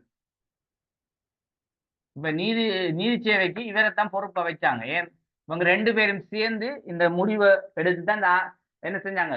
இந்த கொண்டு வந்ததால. அப்ப அதால என்ன செய்யறாங்கண்டா இந்த கமரூன் நீதி சேவையை கொண்டு வந்திருந்தாங்க. இப்ப இந்த கமரூன் வந்துட்டு நீதிமுறை சீர்திருத்த ஆலோசனைகளை என்னென்ன விஷயங்களை வந்துட்டு சொல்றாருண்டா இதுல வந்துட்டு சொல்லப்பட்ட விஷயம் சிவில் நீதிமன்றங்கள் தேசாதிபதியின் கட்டுப்பாட்டில் இருந்து விடுவித்தல். அப்ப இதுல முதலாவது விஷயம் சிவில் நீதிமன்றம், அதாவது மக்களுக்குரிய சில நீதிமன்றங்கள் இருந்துச்சு. அந்த நீதிமன்றங்கள் தேசாதிபதியின் கட்டுப்பாட்டில் இருந்து விடுவித்தல். அப்ப இந்த கோல்புருக் கேமரூன் சீர்திருத்தம் வாரத்துக்கு முதல் தேசாதிபதி வந்துகிட்டு ஆரம்பத்துல ஒரு பொதுவாக தலைவராக இருந்தவர். தேசாதிபதி ஆளுநர் நம்ம சொல்லலாம். இப்ப இவர் வந்துகிட்டு அந்த நேரங்கள்ல தேசாதிபதி என்ன செய்யறார்? மக்களுக்கு ஒரு பொதுவான ஒரு தலைவராக இருப்பார். அப்ப அவர் வந்துகிட்டு தனிப்பட முடிவெடுக்கிறதாலே தான் மக்களுக்கு என்ன பிரச்சனைகள் அதிகமா இருக்கு. அப்ப அவர் தனியே ஒரு ஆளா இருந்து இதையும் என்ன செய்யலாம்? மக்களுடைய அனைத்து விடயங்களையும் பார்க்கிறார். அப்ப இதுக்காக என்ன செஞ்சாங்க? நிர்வாகத்துக்கு நாங்க ஒரு அரசியல் அமைப்பையும் ஒரு நிர்வாக அதாவது உறுப்பினர்கள் வச்சு ஒரு அரசியல் அமைப்பை நாங்க கொண்டு வரணும் முடிவெடுத்து தான் இந்த கோல்புருக் என்று சொல்லக்கூடிய அரசியல் அமைப்பு இந்த ஆணைக்குழு கொண்டு வரப்படுது. சரியா? அதன் பிரகாரம் தான் இதுல சிவில் நீதிமன்றங்கள், அதாவது அந்த நேரங்கள்ல மக்கள் சார்பாக சில நீதிமன்றங்கள் தேசாதிபதியின் கட்டுப்பாட்டில் இருந்து விடுவிக்கப்படுது. அப்ப நீதிமன்றங்கள் எல்லாம் தேசாதிபதி கட்டுப்பாட்டில் எல்லாம் எடுக்காங்க. இப்ப பாருங்க ஏன் இதெல்லாம் செய்யறாங்கன்னா உண்மையாகவே நாங்க மக்களுக்கு ஒரு அரசியல் அமைப்பு கொண்டு வந்தா மக்களுடைய அடிப்படையான சில சுதந்திரமான விடயங்கள் என்ன செய்யணும்? பாதுகாக்கப்படும். இல்லாட்டி அந்த அரசியல் அமைப்பு நிர்வாகம் என்று சரி வராது. அப்ப மக்கள் அதுக்கு எதிராக என்ன செய்வாங்க? செயற்பட தொடங்குவாங்க. அதால என்ன செய்யறாங்க? முதல் இவங்களுக்கு இந்த சமூகத்தில் இருக்கின்ற சில நீதிமன்றங்களை நாங்க என்ன செய்யணும்டா தேசாதிபதியின் கட்டுப்பாட்டில் இருக்கின்றத விடுவிக்கணும் என்று முதலாவது ஒரு கண்டனத்தை கொண்டு வர்றாங்க. அதே போல முழு நாட்டையும் உள்ளடக்கிய ஒரு ஒற்றை நீதிமுறையை ஸ்தாபித்தது. அப்ப முழு நாட்டையும் உள்ளடக்கிய ஒரு என்ன ஒற்றை நீதிமுறையை ஸ்தாபிக்குது. அப்ப ஆரம்ப காலத்துல வந்துகிட்டு நீதிமன்ற முறை வந்துட்டு பிரதேச ரீதியாக சின்ன சின்ன உதாரணமாக ஒரு பிரச்சனை ஒன்று வந்தால் தீர்ப்பதற்கு ஒரு சின்ன ஒரு நீதிமன்றம், அப்படி ஒரு நீதிமன்றம் சின்ன சின்ன பிரதேசங்கள்ல இருக்கு. அதனூடாக தான் தீர்க்கப்பட்டது. ஆனா இவங்க என்ன செஞ்சாங்கண்டா இது எல்லாத்துக்கும் ஒரு தனிப்பட அரசியல் ரீதியான ஒரு நீதிமன்றம் இருக்கணும். அப்ப எப்படி என்றால் அது அரசு தலையீடோட அந்த நீதிமன்றம் இயங்கணும். அதுக்கு எல்லாருக்கும் பொதுவான என்ன நீதி கிடைக்கக்கூடிய மாதிரி இருக்கணும்னு பார்க்காங்க. அப்ப அந்த அடிப்படை முழு நாட்டையும் உள்ளடக்கிய ஒற்றை நீதிமுறையை ஸ்தாபித்தாங்க. அப்ப ஒற்றை நீதிமன்ற முறை ஒன்றை கொண்டு வந்தாங்க. அதே போல ஐரோப்பிய தொடர்பாக சில வழக்கு விசாரணை புறம்பாக முறையில் உயர் நீதிமன்ற நடைமுறை பயன்படுத்திய முறையை இல்லாத. இப்ப இதுல பாருங்க, ஐரோப்பியர்கள் வந்துட்டு என்ன செய்யறாங்கன்னா சிவில் வழக்கு விசாரணைகள், அதே போல உயர் நீதிமன்ற நடைமுறைகள் அதை இல்லாத ஒழிக்க. இது வந்துட்டு ஐரோப்பியர்கள காலத்துல சில நீதிமன்ற முறைமைகள் இருந்துச்சு. எப்படின்னா இந்த உயர் நீதிமன்ற நடைமுறை முறையை இல்லாத ஒழிச்சு, அதே போல சிவில் வழக்கு விசாரணைகள் புறம்பாக உயர் நீதிமன்ற நடைமுறைப்படுத்திய முறையை இல்லாத ஒழிச்சாங்க. அப்ப ஐரோப்பியர்கள் வந்துட்டு ஆரம்ப காலத்துல வந்துகிட்டு கூடுதலா வந்துகிட்டு இந்த உயர் நீதிமன்ற ஹைகோர்ட் வந்துட்டு பிரித்தானியாவிலிருந்தே உருவாக்கப்பட்டது. ஆனா அவங்க என்ன செஞ்சாங்கன்னா சில கிராமத்துல நடக்கின்ற சில வழக்குகள் எல்லாம் வந்துட்டு ஐரோப்பியர்கள் என்ன செய்வாங்கன்னா அவங்கள உயர் நீதிமன்றத்துக்கு தான் கொண்டு போவாங்க. அப்ப அந்த முறையை என்ன செய்யணும்டா அதெல்லாம் இல்லாத ஒழிச்சிட்டு எல்லாருக்கும் பொதுவான சில ஒரு நீதிமன்றம் மாதிரி எல்லாருக்கும் சமநீதியை கொடுக்கக்கூடிய நீதிமன்றம் மாதிரி கொண்டு வரணும். அப்ப சும்மா பிரதேச மக்கள் சார்பாக சில சின்ன சின்ன அதாவது நீதிமன்றம் இல்லை, சில அன்றம் என்ன செய்வாங்கண்டா பொதுவான ஒரு நீதிமன்றம் உண்டு, உயர் நீதிமன்றம் இருந்தாலும் அவங்க என்ன செய்யறாங்கன்னா மக்களுக்கு மத்தியில சில தீர்ப்புகளை வழங்கணும்ன்றதுக்காக மக்களிடத்துல இப்ப நாங்க பொதுவாக சொல்லுவோம். இப்படின்னா இப்ப எங்கட இதுகளில் வந்துக்கிட்டு நாங்க சொல்றேன்னு கிராமிய நீதிமன்றங்கள் ஆரம்பத்தில் இருந்து, அதாவது ஒரு 4-5 பேர் சேர்ந்து என்ன செய்வாங்க அந்த நடந்த சம்பவத்தை விசாரிச்சு அதுக்கு தீர்ப்பு கொண்டு வழங்கிட்டு போறோம். அப்ப அதுக்கு ஒரு நீதி தலைவரோ ஒரு முறையான விஷயம் இருக்காது. ஆனா அதை ஒரு முறையாக செய்யணும்ன்றதுக்காக அதை என்ன செஞ்சாங்க, ஒரே ஒரு நீதிமன்ற முறையை கொண்டு வரணும் இவங்க தீர்மானிச்சாங்க. அதே போல சிவில் மற்றும் குற்றவியல் அதிகாரத்தை சிவில் நீதிமன்றத்துக்கு ஒப்படைத்தல். அப்ப சிவில் மற்றும் குற்றவியல் அதிகாரம், அப்ப சிவில் என்ற மக்களுக்கு தொடர்பான சில குற்றவியல் ரீதியான விடயங்கள் ஏற்பட்டுட்டா அந்த குற்றவியலை நாங்க என்ன செய்யணும், அதை நீதிமன்றத்துக்கு ஒப்படைக்கணும். இப்ப மக்களுக்கு ஒரு குற்றம் இழைக்கப்பட்டா அதை என்ன செய்யணும், நாங்க நீதிமன்றத்துக்கு தான் ஒப்படைச்சு அதனோட தீர்வு வழங்கணும். அப்படி ஒரு முறையை கொண்டு வந்தாங்க. அப்ப உதாரணமா பாருங்க, இப்ப நாங்க நடைமுறையில் இருக்க நீதிமன்ற செயற்பாடுகளும் ஒரு பிரச்சனை வந்த எங்க போகுது, கோர்ட்ஸுக்கு தான் போகும்.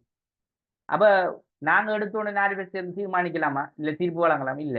அப்படி ஒரு நிலைமை இல்லாம அவங்க என்ன செஞ்சாங்கன்னா சிவில் மற்றும் குற்றவியல்ல ஏற்படுகின்ற அதிகாரங்களை சிவில் நீதிமன்றத்துக்கு ஒப்படைக்கக்கூடிய மாதிரி, அதாவது சிவில் நீதிமன்றத்துக்கு ஒப்படைத்தலும் அதே போல பிரதான நகரங்களை மையமாக கொண்ட மாவட்ட நீதிமன்றத்துக்கு ஸ்தாபித்தலும். அப்ப இவங்க என்ன செய்யறாங்க, பொதுவான ஒரே ஒரு நீதிமன்றம் மாதிரி கொண்டு வரணும்ன்றதுக்காக என்ன செய்யறாங்க, இப்ப இந்த 2 வகையா பார்க்காங்க. ஒன்று வந்துட்டு அதை சிவில் நீதிமன்றத்துக்கு ஒப்படைச்சிட்டு பிரதான நகரங்களை மையமாக கொண்டு மாவட்ட நீதிமன்றம். அப்ப இது வந்துட்டு ஒரே இதுல இருக்கும். இப்ப ஒரே அரசாங்க இதுல தான் இருக்க போகுது. எப்படி இப்ப சிவில் வந்து நீதிமன்றம் வந்துட்டு மக்களுக்கான நீதிமன்றம். இந்த நீதிமன்றத்தை ஒப்படைக்கின்ற அந்த விடயங்கள் ஆரம்பத்துல மக்களுடைய நீதிமன்றமாக இருந்ததை என்ன செய்யறாங்கண்டா அதை வந்துட்டு மாவட்ட நீதிமன்றமாக ஸ்தாபிக்காங்க. அப்ப மாவட்ட நீதிமன்றம்டா எல்லாத்துக்கும் சேர்த்து பொதுவாக ஒரு நீதிமன்றமே இருக்கு.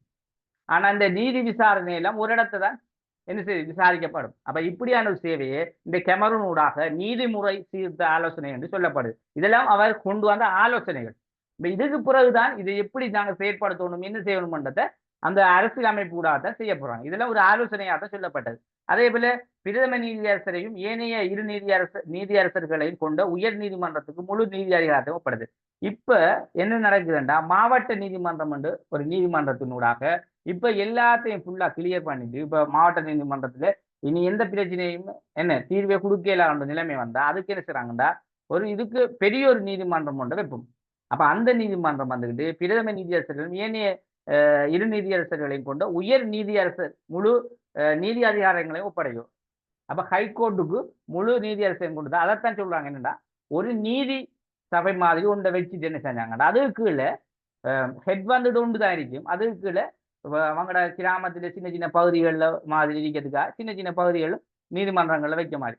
இப்ப முதல் வந்துக்கிட்டு கிராமத்து வழியே அப்படியெல்லாம் இல்லாம அதெல்லாம் எடுத்து போட்டு உதாரணமா மக்களுக்கென்று ஒரு மாவட்ட ரீதியாக ஒரு நீதிமன்றத்தை வச்சுட்டு இப்ப அதனூடாகத்தான் எல்லா வழக்குகளும் விசாரணை செய்யப்படும். இப்ப இதுக்கு எந்த வித தீர்வுமே இல்லையேண்டா ஹைகோர்ட்டா இனி அதான் உயர்ந்த நீதித்துறை, அந்த நீதித்துறை கிட்ட என்ன செய்வாங்கண்டா இனி இதுல பிரச்சனை என்னன்னு பார்த்து கடைசி தீர்வை அங்க வந்து எடுப்பாங்க. இப்படி ஒரு ஆலோசனை தான். அதுக்காக இப்ப நாங்க உங்களுக்கு இதுல வந்துட்டு இப்ப ஒரு 4-5 நீதிமன்றம் வந்தோம். இனித்தான் நீதிமன்றங்கள் படிப்படியாக அதிகரிக்கப்படுது. அப்ப ஆரம்பத்துல வந்துட்டு மக்கள் மத்தியில சில நீதிகளை வழங்குறதுக்கு மக்கள் மத்தியில சில பகுதிகளாக இருந்த நீதி. அப்ப அதை என்ன செஞ்சாங்கண்டா அதெல்லாம் இல்லாம அதை மொத்தமாக சேர்த்து ஒரு கைகோட்டோட கொடுக்க மாதிரி இப்ப மக்கள் மத்தியில் நடக்கிறதுக்கு மாவட்ட நீதிமன்ற மன்றத்தை உருவாக்கிட்டு அதனூடாகத்தான் தீர்ப்புன்றது முழுமையான தீர்ப்பு வந்துட்டு ஹைகோர்ட்டோட போகும். இப்ப இவ்வாறான ஒரு ஆலோசனை ஒன்று தான் இவ்விடத்தை என்ன செய்யுது இந்த கோல்ஃபுட் கெமரூனூடாக திருத்தம் செய்யப்படுது. இப்ப இவ்வளவு விஷயம் வந்துட்டு இந்த கெமருண்ட நீதிமுறை சார்ந்த ஒரு ஆலோசனையாக இருக்குது. இப்ப இதன் பிறகு என்ன நடக்குதுண்டா கோல்ஃபுட் அரசியல் சில முக்கியமான அம்சங்களை கொண்டு வராங்க. இப்ப இதெல்லாம் வந்துகிட்டு அவங்க முன்வைக்கப்பட்ட ஆலோசனை. இப்ப நாங்க ஒரு கோல்ஃபுட் கெமரு ஆணைக்குழுவிலே என்னென்ன ஆலோசனையை நாங்க சிபாரிசுல வைக்கலாம் என்று சொன்ன கருத்து பிரகாரம் அதே போல கெமரூன் வந்துட்டு நீர் தொடர்பாக என்ன விஷயங்களை கொண்டு வரலாம் இந்த இரண்டையும் அடிப்படையாக கொண்டு என்ன செய்யறாங்க கோல்ஃபுட் அரசியல் அமைப்பை முக்கியத்துவப்படுத்தி கொண்டு வராங்க. இப்ப இந்த அரசியல் அமைப்பு வந்துட்டு என்னென்ன முக்கியத்துவமான அம்சங்கள் உண்டு அதே போல யாருக்கு என்னென்ன பதவி என்றதையும் இவங்க இனித்தான் நாங்க பார்க்க போறோம். இப்ப இதுல பார்க்கலாம் கோல்ஃபுட் அரசியல் முக்கியமான அம்சங்கள். இதை பொறுத்த அளவில் நாங்க அதுல அமைப்பை வந்துக்கிட்டு நாங்க ஒரு சில விஷயங்களை பார்த்துட்டு அதை நாங்க சொல்லுவோம். சரி பார்ப்போம் சரியா. இப்ப சட்டசபை அறிமுகம் செய்யப்படும். இப்ப முதலாவது ஒரு ஒரு அரசியல் அமைப்பு ஒரு சீர்திருத்தத்தை கொண்டு வந்தா நாங்க ஒரு நாட்டு மக்கள் ஆள போறோம்னா முதலாவது என்ன செய்யணும் ஒரு அரசியல் அமைப்பை கொண்டு வரணும். அப்ப அந்த அரசியல் அமைப்பை நாங்க கொண்டு வந்தா அதுக்கு ஒரு சட்டசபை அறிமுகம் செய்யணும். ஏன் அது ஒரு யாப்பு என்ன ஒரு அரசியல் அமைப்பு ஒரு யாப்பு. அந்த யாப்பின் பிரகாரம் நாங்க என்ன செய்ய போறோம் நிர்வாகிக்க போறோம். யாரு மக்களை நிர்வாகிக்க போறோம். இப்ப நாங்க மக்களை நிர்வாகிக்கண்டா எங்களுக்கு ஒரு ஆபீஸ் மாதிரி ஒரு இடம் ஒன்று தேவையே இல்லையா. அப்ப அதுல இருந்து ஒரு 10-20 பேர் இருந்தா தான் அந்த மக்கள் அவ்வளவு பேரையும் இவருக்கு என்ன பதவி நீங்க எவ்வளவு பேர் மக்களை பாருங்க. இந்த உதாரணமா உங்களுக்கு இந்த என்ன மக்களுடைய தனிப்பட்ட உரிமை சம்பந்தமான பிரச்சனை நீங்க பாருங்கன்னா ஒவ்வொரு ஆக்களும் ஒரு பதவியில கொடுக்கலாம். என்ன இல்லாட்டி ஒரு ஆளுக்கு பொருளாதார சார்ந்த பதவியை நீங்க எடுத்துட்டு நீங்க பாருங்க இப்படி பதவியை கொடுத்து நீங்க தனிப்பட பாருங்க. தலைவர் ஒரு ஆள் என்ன செய்வார் ஒரு இடத்துல இருந்து பார்த்துட்டு இப்ப எங்க நாட்டுல நடக்கும் கவர்மெண்ட்ல நடக்கும் விஷயம் மாதிரி. இப்ப அதுக்காக முதலாவதான அரசியல் அமைப்புல சட்டசபை ஒன்று பெஸ்ட் என்ன செய்யறாங்க கொண்டு வராங்க. அப்ப சட்டசபை ஒரு ஆபீஸ் மாதிரி ஒரு அமைப்பு கொண்டு இருக்கணும். அப்ப சட்டசபை என்ற ஒரு பேர்ல அறிமுகம் செய்யப்படுது. அதோட கொஞ்சம் அந்த புதுசா நீங்க ஜாயின் ஆனதா கொஞ்சம் அந்த இதை ஓப் பண்ணி வைங்க. அதோட சட்டசபை அறிமுகம் செய்யப்படுவதோட சட்ட நிர்வாக சபை அறிமுகம் செய்யப்படுது. அடுத்த விஷயம் என்ன சட்ட நிர்வாக சபை அறிமுகம் செய்யப்படுது. இப்ப இந்த சட்ட நிர்வாக சபை இப்ப சட்டசபையோட சட்ட நிர்வாக சபை வந்துட்டு அதுக்கண்டு வேறையா ஒரு ஆபீஸ் இருக்குமா இல்ல. இந்த சட்டசபையை ஒன்றை உருவாக்கினா அந்த ஆபீஸ்ல தான் அந்த நிர்வாக சம்பந்தமான விஷயம் இருக்கும். இப்ப சட்ட நிர்வாகம் என்று சொல்றது ரெண்டும் ஒரே பகுதி தான். சட்டசபை உறுப்பினர் வேறையா இருப்பாங்க நிர்வாக சபை உறுப்பினர் வேறையா இருப்பாங்க. இப்ப எங்கட பார்லிமெண்ட் எடுத்துட்டா எங்கட பார்லிமெண்ட்லையும் சட்டத்துறைக்கு கண்டு வேறையா கொஞ்சம் பேர் இருப்பாங்க. நிர்வாகத்துக்கு கண்டு அதாவது நாட்டை ஆளுகத்துக்கு ஒரு பகுதியில் கொஞ்சம் பேர். இப்ப சட்டத்துறையில் இருக்கவங்க சட்டத்தை நிறைவேற்றுவதற்காகவும் நிர்வாகத்தில் இருப்பாங்க நிறைவேற்று அதாவது சட்டத்துறையால வார அதிகாரங்களை நிறைவேற்றுவங்களாக இருப்பாங்க. இப்ப இந்த செயற்பாடு இருக்கு. இப்ப இது இரண்டாவதாக சட்ட நிர்வாக சபை என்ற விஷயம் அறிமுகப்படுத்தப்படுது. இப்ப அடுத்தது மாகாணங்கள் 5ஆக குறைக்கப்படுது. இப்ப பாருங்க இப்ப நாங்க இப்ப ஆரம்பத்துல வந்துகிட்டு மாகாணம் வந்துகிட்டு என்ன செய்யுதுண்டா கூடுதலான மாகாணங்கள் இருந்துன்னு சொல்றாங்க. அப்ப அதெல்லாம் வந்துகிட்டு ஒரு மாகாணத்தை 5ஆக குறைக்கப்படலைன்னு சொல்றாங்க. இதுல சொல்லப்படுது வந்துட்டு மாகாணங்களோடக்குள்ள ஆரம்பத்துல வந்துகிட்டு இருந்த மாகாணங்கள் சரியா. என்னென்ன மாகாணங்கள்ன்றதை நாங்க பார்ப்போம் சரியா. அடுத்தது ஆங்கில கல்வியை பார்ப்போம். ஆங்கில கல்வி நாங்க முன்ன சொன்ன மாதிரி தான் ஆங்கில கல்வியை அறிமுகப்படுத்துறாங்க. அப்ப ஆங்கில கல்வி இவங்களுக்கு ஒரு முக்கியத்துவமாக இருந்தது. ஏன் இப்ப பொதுவா வந்துகிட்டு ஆங்கிலேயர்கள் ஆட்சி எனக்குள்ள அவங்களோட தந்த இது சுதேச மக்கள் அந்த நாங்களோட நாட்டில் இருக்கிற சுதேச மக்கள் இவங்களோட சேர்ந்து பேசணும் கதைக்கணும்னா அப்ப அந்த மொழி ஒன்று பிரச்சனையா இருந்து அப்ப மொழியை நாங்க அறிமுகப்படுத்தணும்ன்றதுக்காக இவங்க ஆங்கில கல்வியும் அறிமுகம் செய்யறாங்க. அதே போல இராஜகாரிய முறை நீக்கப்படுது. நாங்க ஏற்கனவே பார்த்தோம் இராஜகாரிய முறை வந்துகிட்டு இல்லாத ஒழிக்கப்பட்டது. இது இந்த கட்டாய ராஜகாரிய முறையை இல்லாத ஒழிக்க காரணம் என்னன்னா முழுக்க மக்கள் வந்துகிட்டு அவங்களோட நலனுக்காக மாறணும்ன்றதுக்கு. அப்ப இராஜகாரியம் என்று சொல்ற முறை இருந்துட்டுன்னா மக்களுக்கு என்ன செய்ய மாட்டாங்க.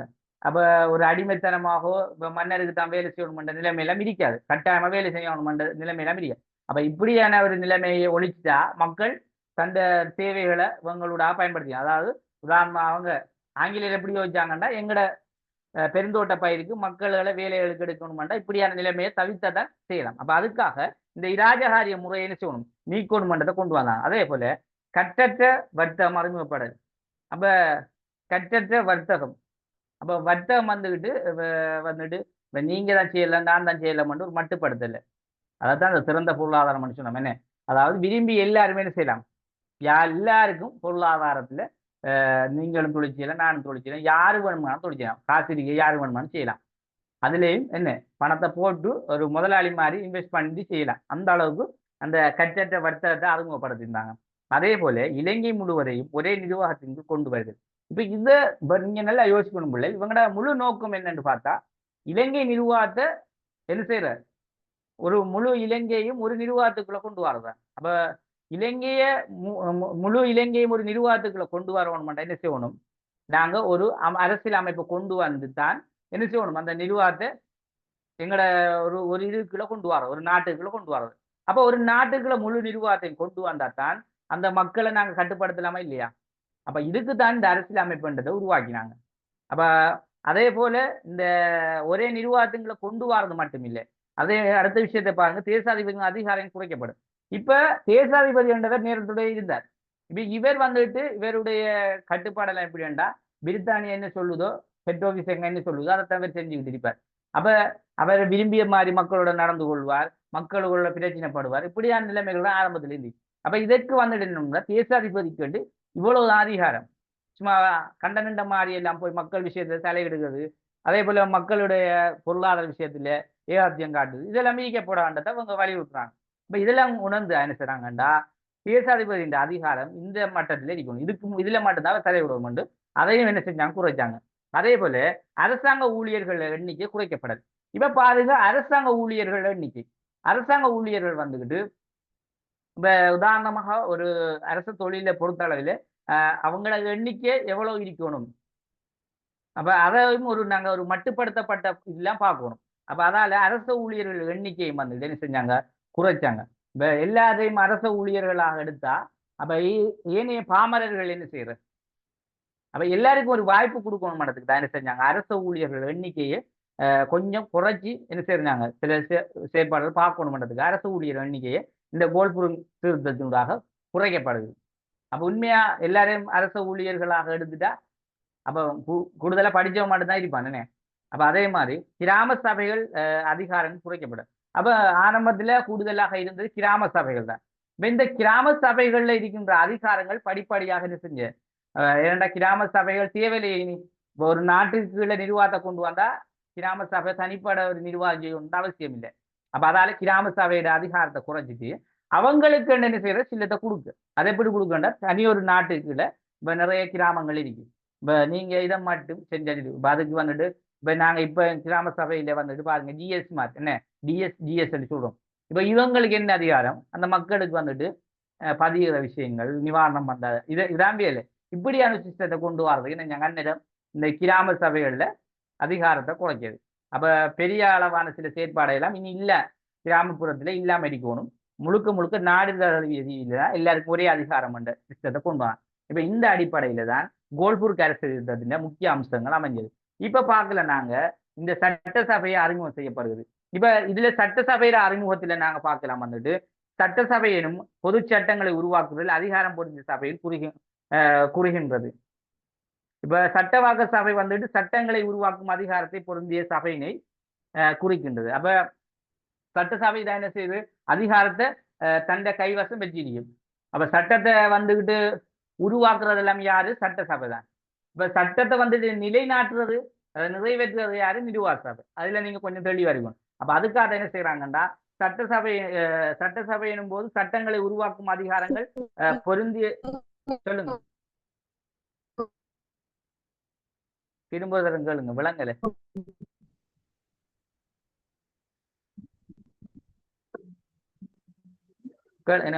கேளுங்க டவுட். தேசாதிபதி ஜனாதிபதி தானே. தேசாதிபதி ஜனாதிபதி தானே. ஓம் ஓம் தேசாதிபதி என்றா ஓம் அந்நிலம் உள்ள அரசின் தலைவர். இப்ப நாங்க இப்ப சொல்றோம்னா ஜனாதிபதி சொல்லுவோம். தேசாதிபதி என்றா அந்த நேரங்கள்ல அவங்க நியமிச்ச ஒரு தலைவர், அதாவது முழு அரசுக்குண்டா. இப்ப உதாரணமா நாங்க ஜனாதிபதி முறை பாராளுமன்ற முறையில பார்க்க மாதிரி பாராளுமன்ற முறையை பார்த்தீங்கன்னா நீங்க பாராளுமன்ற அரசாங்க முறையில பார்த்தீங்கன்னா பிரதமர் வந்துட்டு அரசாங்கத்தின் தலைவர் இருப்பார். ஆனா முழு நாட்டுக்கும் ஒரு தலைவர் ஒன்று இருப்பாரு. அவர் தான் வந்துட்டு யாரு அரசாங்கம். அவரை சொல்லி நாங்க பொதுவா பாராளுமன்ற அரசாங்க முறையில நாம நிர்வாகின்னு சொல்லுவோம். அரசின் தலைவர் நாம நிர்வாகி, சும்மா பொம்மை மாதிரி ஒரு இடம் தெரியாது. ஆனா எல்லா விஷயத்தையும் பார்க்கறது பிரதமர் தான். அப்ப அப்படி ஒரு விஷயத்தை தான் நீங்க என்ன செய்ய சொல்லப்படுது. அப்ப நீங்க இப்போ கேட்ட மாதிரி வேறு தேசாதிபதி வந்துட்டு பொதுவா வந்துட்டு ஒரு அரசின் தலைவர். அந்நேரம் வந்துட்டு ஜனாதிபதி பிரதமர் ரெண்டெல்லாம் பிரிக்கலையே.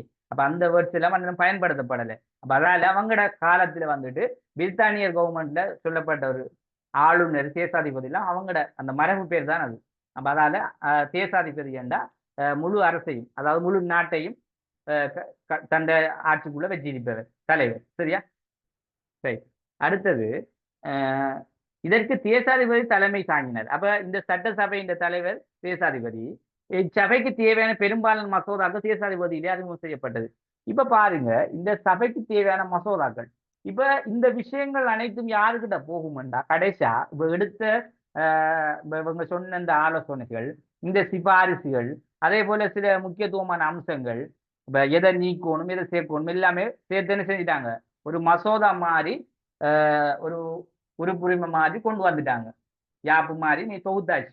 இப்ப இது கடைசியா ஃபைனல் பண்ண முடியும் யாருக்கிட்டா தேசாதிபதியிட்ட போகும். இப்ப தேசாதிபதி என்ன செய்யறாரு, அவர் தான் இப்ப சபைக்கு தலைவர் அறிஞர். அவர்கிட்ட போனா அவர் தான் இதை பரிசீலனை செஞ்சு போட்டு என்ன செய்யறாரு, இதை எதை நாங்க சேர்ப்போம், ரைட் இதை ஓகே ஏற்றுக்கொள்ளலாம் என்று அவர் ஃபைனல் பண்ணி ஒரு முடிவு ஒன்று எடுப்பார். அவரின் பிரகாரம் அவர் எடுத்த முடிவின் பிரகாரம் தானே அது புறம் என்ன செய்யும், நிறைவேற்றப்படுது. அப்ப அதனால சொல்றாங்க இங்க மசோதாக்கள் தேசாதிபதியாலேயே என்ன செய்யுது, அறிமுகம் செய்யப்படுது. அப்ப தேசாதிபதியினாலேயே அவங்க அந்த எடுத்து கொடுத்த அந்த மசோதா, அந்த உறுப்புரிமை விஷயங்கள் அனைத்தும் தேசாதிபதியாக தான் என்ன செய்யப்படுறாரு, திரும்ப மக்கள் மத்தியில அறிமுகம் செய்யப்படும். என்னென்ன விஷயம் தான் உங்களுக்கு இந்த அரசியல் அமைப்பில் நாங்கள் கொண்டு வரப்போறோம், இதன் பிரகாரம் தான் உங்களுக்கு ஆட்சி ஏற்பாடு தொடர்ந்து நடைபெற போன்று அவர் என்ன செய்வார், பகிரங்கமா சொல்வார் மக்கள் மத்தியில். இதன் பிரகாரம் ஆட்சி நடக்கும். அப்ப அந்த அடிப்படையில இப்ப நாங்க பார்க்க போறது கோல்புருக் அரசியல் அமைப்பின் சட்டசபை, அதே போல அதை சொல்ல சட்ட நிரூபண சபை. இப்ப சட்டசபை சட்ட நிரூபண சபை என்றால் நல்ல வழங்கணும் பிள்ளைகள்.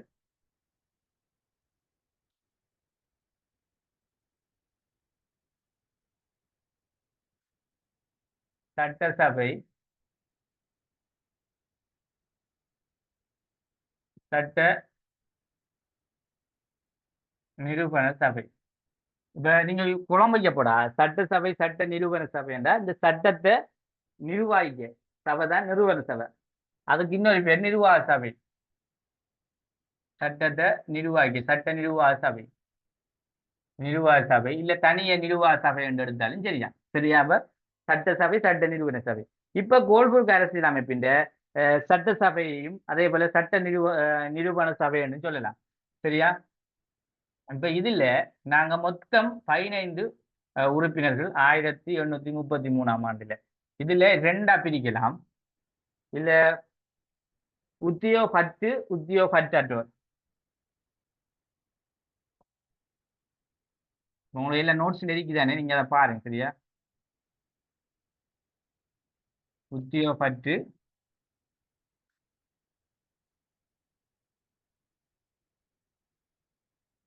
உத்தியோகப்பற்று அற்றோர்.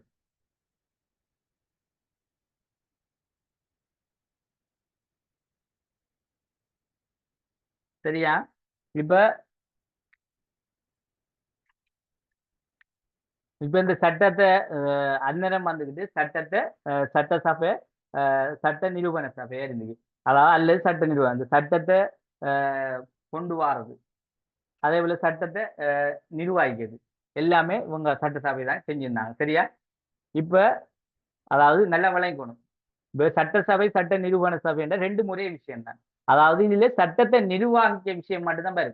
தனிய நிர்வாக சபை என்று வந்தா அது வேற குழம்பிக்கப்பட. நான் திரும்ப திரும்ப சொல்றேன்.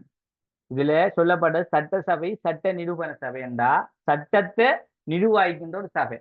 அதான் சட்ட நிரூபண சபை என்று சொல்றேன். இப்ப நீங்க சில நேரங்களில் சட்ட நிரூபண சபை என்று போட்டு கேள்வியில போட்டுட்டான். அதாவது கோல்புருக் ஆணைக்குழு சட்ட நிறுவன சபையின் உத்தியோகத்தரை பற்றி ஒரு அட்டவணைப்படுத்தி காட்டு. இல்ல சும்மா பொதுவா சட்ட நிறுவன சபையின் உத்தியோகத்தர் எத்தனை பேர் வந்து எம்சிக்குள்ள கேள்வி போட்டா நீங்க குழம்பிக்க போடாங்கடா. சட்டசபை நாங்க படிச்ச சட்டசபை என்றானே அது அந்த சட்ட நிறுவன சபை என்று. அதாவது நிரூபணம்டா நிர்வாகிக்க நிர்வாக சபை, சட்ட நிர்வாக சபை. ரெண்டா இதோட சேர்ந்து தான் வரணும். சட்ட நிர்வாகம் சட்டத்தை நிர்வாகிக்கின்ற சபை, அதான் சட்ட நிறுவன சபை. சரியா? அப்ப தனிப்பட நிர்வாக சபை என்று வந்தா அது வேறு, அது தனியா நிர்வாகம் தான் இருக்கும் அதுல. அப்ப அதுக்கும் சட்டத்துக்கு சம்பந்தம் இல்லை. அப்ப சட்டம் வந்துகிட்டு இவங்க சட்டசபை கொடுக்க சட்டத்தை நிர்வாகிக்க மட்டும்தான் அவங்களோட வேலையா இருக்கு. அப்ப அதுவும் இதுல நாங்க அடுத்தடுத்ததுல பார்ப்போம். நிர்வாக சபை என்ற எப்படி அதை எப்படி நிர்வாகிக்கின்றதை நாங்க தொடர்ந்து பார்த்துட்டு வரோம். அப்ப இது வந்துட்டு இவங்களோட உத்தியோகப்பற்றோர். இப்ப பாருங்க, ஏன் நீங்க ஏன் விடத்த உத்தியோகப்பற்றோர்னா, ஏன் இப்ப அரசாங்க விஷயத்துக்கு எல்லாரையும் படிச்சாக்களை உத்தியோகத்தில் உள்ளவங்களை மட்டுமே எடுக்கலாம் தானே? ஏன் இந்த உத்தியோகப்பற்றோர் சொல்றாங்க?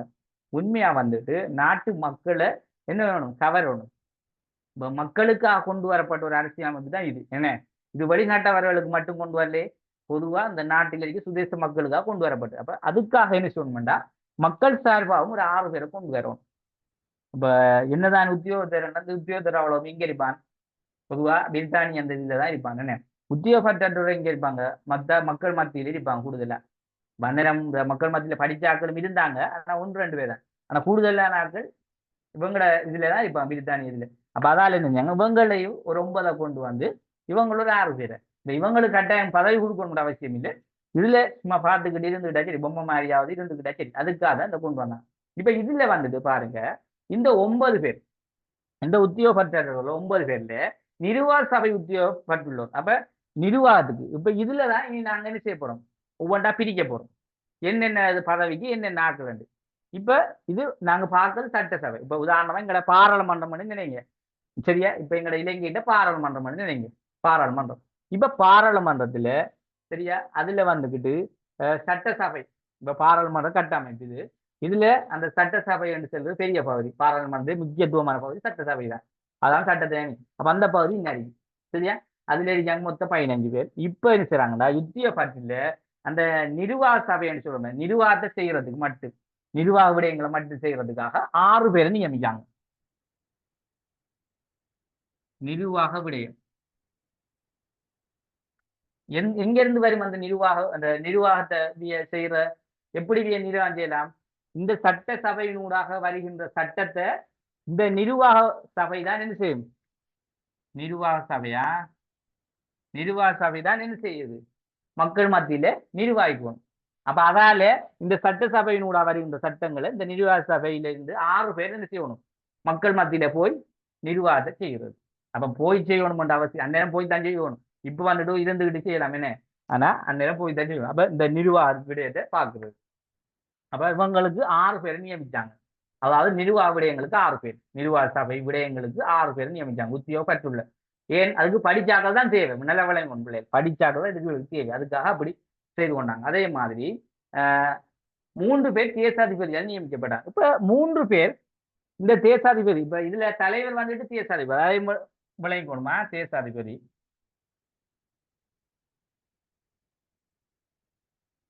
தலைவர் தேசாதிபதி. இப்ப தேசாதிபதியான தலைவர், இந்த சட்டசபையில தலைவர் தேசாதிபதி. இப்ப தேசாதிபதி என்ன செய்யறாண்டா, அவரை நியமனம் சொல்ற. அப்ப அவர் ஒரு 3 பேரை நியமிக்க. அப்ப அந்த 3 பேர் வந்துகிட்டு அதுக்கு என்னென்ன பதவின்றதை நாங்க பார்ப்போம், சரியா? அதை அடுத்து பார்ப்போம். முதல் நாங்க ஒவ்வொரு ஓடரை பார்த்தா தான் எங்களுக்கு அந்த அந்த அட்டவணையில் என்ன சொல்லப்பட்டிருக்கு, கோல் புருக்கண்டா என்னன்றதா அப்படியே மனசுல பதியும், இல்லாட்டி பதியாது. அதுக்கு பிறகுதான் நாங்க தனிப்பட ஒவ்வொரு பதவிகள், அரசாங்க அதிகாரி என்ற யாரு, அதாவது தனாதிகாரி என்ற யாருன்றதை நாங்க புறவு பார்ப்போம், சரியா? இப்ப உத்தியோகப்பட்டு நிர்வாக விடயங்களுக்கு 6 பேர், தேசாதிபதியால நியமனம், தேசாதிபதி நியமனம் போடுமே, இதுல 3 பேர். ரைட். இப்ப இந்த சைட்ல இருக்க 9 பேரை விஷயமும் முடியுது. 6 3 9 பேர், உத்தியோகப்பட்டுடையவர் 9 பேர் முடிச்சு. இப்ப இதுல 6 பேர். இப்ப இவங்களுக்கு வந்துட்டு இதுல ஒரு உறுப்பினரை தான் இருக்க போறாங்க, அதாவது அங்கத்தவர் மாதிரி இருப்பாங்க. இப்ப இவங்களுக்கு என்னண்டா, இதுல யார் யாருண்டா தெரிவு செய்யறாங்க.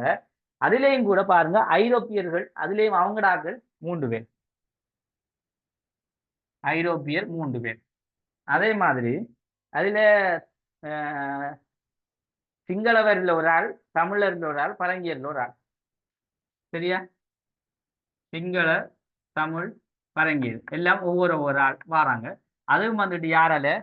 தேசாதிபதியால. இவங்க 3 பேரும் தேசாதிபதி, விளங்குதா? இவங்க 3 பேரும் தேசாதிபதியால நியமிக்கப்படாங்க. அப்ப அதுலயும் கூட ஐரோப்பியர்களை தான் என்ன செஞ்சாங்க, தெரிவு செஞ்சுக்காங்க. 3 பேர் தெரிவு செஞ்சு இதுல சிங்களவர்ல ஒரு ஆள், தமிழர்ல ஒரு ஆள், பரங்கியர் ஒரு ஆள். ஏன் அந்த இலங்கை நாட்டுக்குரிய சுதேச மக்கள் சார்பாக 3 பேர் வரவணுமென்றது வந்தா கொஞ்சம் உங்களோட சார்ந்து போவாங்க என்று நம்பி. அப்ப இவங்களோட முழு நோக்கமும் பாருங்க, மக்களுக்கு சொல்லி மக்களுக்கு ஒரு அரசியலமைப்பை கொண்டு வரப்போறோம், நாங்க மக்களுக்கு தொடர்ந்து நல்ல ஆட்சியை தருவோம்னு சொல்லி. ஆனா இங்க என்ன நடக்குதுங்க, முழுக்க அவங்கட ஆக்கள் மட்டும் தான் வெறும் 3 பேர் தான் கொடுக்குறீங்க. அது உத்தியோகப்பற்றா பொதுவான பாமர இது மக்கள்ல இருந்து தெரிவு செய்யப்படுவாங்க. ஒரு சாதாரண சுதேச மக்கள் இருந்து வரவங்க அவங்க சிங்களவர்கள் ஒரு ஆள், தமிழர்கள் ஒரு ஆள், பரங்கியர்கள் ஒரு ஆள் தெரிவு செய்யப்படுது. அப்ப இந்த மாதிரியான ஒரு சட்ட அமைப்பு தான், சட்டசபை தான் இது வந்துட்டு கோல்பூர்ல முதலாவது ஒரு பகுதி. இப்ப நாங்க பார்க்க போறது இந்த சட்ட நிர்வாக சபை தோற்றுவிக்கப்பட்டமை. இப்ப இந்த சட்ட நிர்வாக சபை தோற்றுவிக்கப்பட்டமை. இப்ப இதுல சட்ட நிர்வாக சபை தோற்றுவிக்கப்பட்டு இதுல என்னென்ன அந்த பதவிகளுக்கு தலைவர்களை நியமிச்சாங்கன்றதை நாங்க பார்க்க போறோம். இப்ப நாங்க என்ன சொல்லப்படுது, நிர்வாக சபை விடயங்கள் சட்டத்தினூடாக நிர்வாக சபைக்கு வந்துட்டு 6 பேர் நிறையாங்க 6 பேர். இந்த 6 பேருக்கும் என்னென்ன பதவிகள் கொடுக்கப்பட்டது நாங்க பார்க்க போறோம். இப்பதான் நாங்க தனிப்பட பார்க்க போறோம். சரியா? இப்ப நிர்வாக சபை எடுத்துட்டேன், இதுல எழுதடங்கானா நான் சொல்றேன், நீங்க நோட்ஸ் இருக்குதானே பாருங்க. சரியா? அதுல இச்சபையின் ஆளுநர் மற்றும் அரச உயர் அதிகாரிகள் சிலரை உள்ளடக்கி இருந்து சட்டசபையினால் நிறைவேற்றப்பட்ட சட்டங்களுக்கு ஏற்ப நாட்டை நிர்வகிப்பது இச்சபையின் கடமையாகும். இச்சபையில் பின்வரும் 6 அங்கத்தவர் வைத்தனர். அப்ப இந்த நாட்டை ஆளக்கூடிய யாருண்டா இந்த தேசாதிபதியும் இந்த நிர்வாகத்தில் இருக்கின்ற 3 பேரும், இந்த 6 பேரும் அதனோட சேர்ந்து இன்னொரு தேசாதிபதி நியமிக்கப்பட்ட 3 பேர் அவங்களும் வருவாங்க. இவங்க தான் நாட்டை நிர்வகிக்க போறாங்க. விளங்கிட்டா? அப்ப அதுல என்னென்ன பொறுப்பு ஒவ்வொரு ஆக்களும் கொடுக்கப்பட்டா அரசாங்க அதிகாரி. அப்ப தேசாதிபதி தலைமையில ஒரு அரசாங்க அதிகாரியை என்ன செய்யறாங்க, இந்த நிர்வாக சபைக்கு கொண்டு வராங்க. அப்ப முதலாவது வந்துட்டு அரசாங்க அதிகாரி ஒரு. அதே போல கணக்காளர் நாயகம். இப்ப இந்த கணக்காளர் நாயகம்டா அவர் அந்த பொருளாதார விடயங்களை எல்லாம் அவர் பார்த்துக்குவார். அரசாங்க அதிகாரி அவர் வந்துட்டு அரசாங்க நிர்வாக விடயங்களுக்கு தலைவர். இப்ப உதாரணத்துக்கு சொல்றேனே, இப்ப அந்த சைனப் முன்ன கேட்ட கேள்வி, தேசாதிபதி ஒரு நாட்டின் ஜனாதிபதி மாறித்தானே கேட்ட. ஓ, அதே மாதிரி அரசாங்க அதிகாரி வந்துட்டு ஒரு பிரதமர் மாதிரி நிர்வாக விடயங்களுக்கு மட்டும் உள்ள ஒரு ஆளா இருப்பார். சரியா? பிரதமர் மாதிரி இருந்து கொள்வார். அப்ப அவர் வந்துட்டு அவர் தான் தலைவராக இருப்பார். அதாவது தேசாதிபதிக்கு அடுத்த ஒரு தலைவராக, அதாவது அரசாங்க அதிகாரியா இருப்பார். அதுக்கு அடுத்தது யாருண்டா பொருளாதார விடயங்கள் கணக்கு வழக்குகள் அந்த விஷயத்துல கணக்காளர் நாயகம் இருப்பார். ஏன், ஒரு நாட்டின் மெயின் வந்துகிட்டு பாதுகாப்பும் பொருளாதாரம். இப்பவும் கூட எங்களோட நாட்டுல பொருளாதாரம் பாதுகாப்பும் அதே போல வெளிநாட்டு உள்நாட்டு வெளிநாட்டு அந்த விஷயம் மூன்றும் வெளிவிவகாரம், இந்த மூன்றும் ஒரு நாட்டின் முக்கியத்துவம். இந்த மூணும் யாருக்கிட்ட இருக்குமெண்டா கூடுதலா ஜனாதிபதி தெரியும். இல்லாட்டி இதுல வெளிவிவகாரம் போற ஒரு முக்கியத்துவமான ஒரு எக்ஸ்பீரியன்ஸான ஒரு அமைச்சரோட கொடுக்கும்போது பொருளாதாரமும் அதே போல பாதுகாப்பும் ஜனாதிபதி கையில் இருக்கு. ஏன், அது ரெண்டும் மெயின். அது ரெண்டும் வேற ஒரு ஆள்கிட்ட போனா பிரச்சனை வரும், ஆட்சியே கவுண்டும்.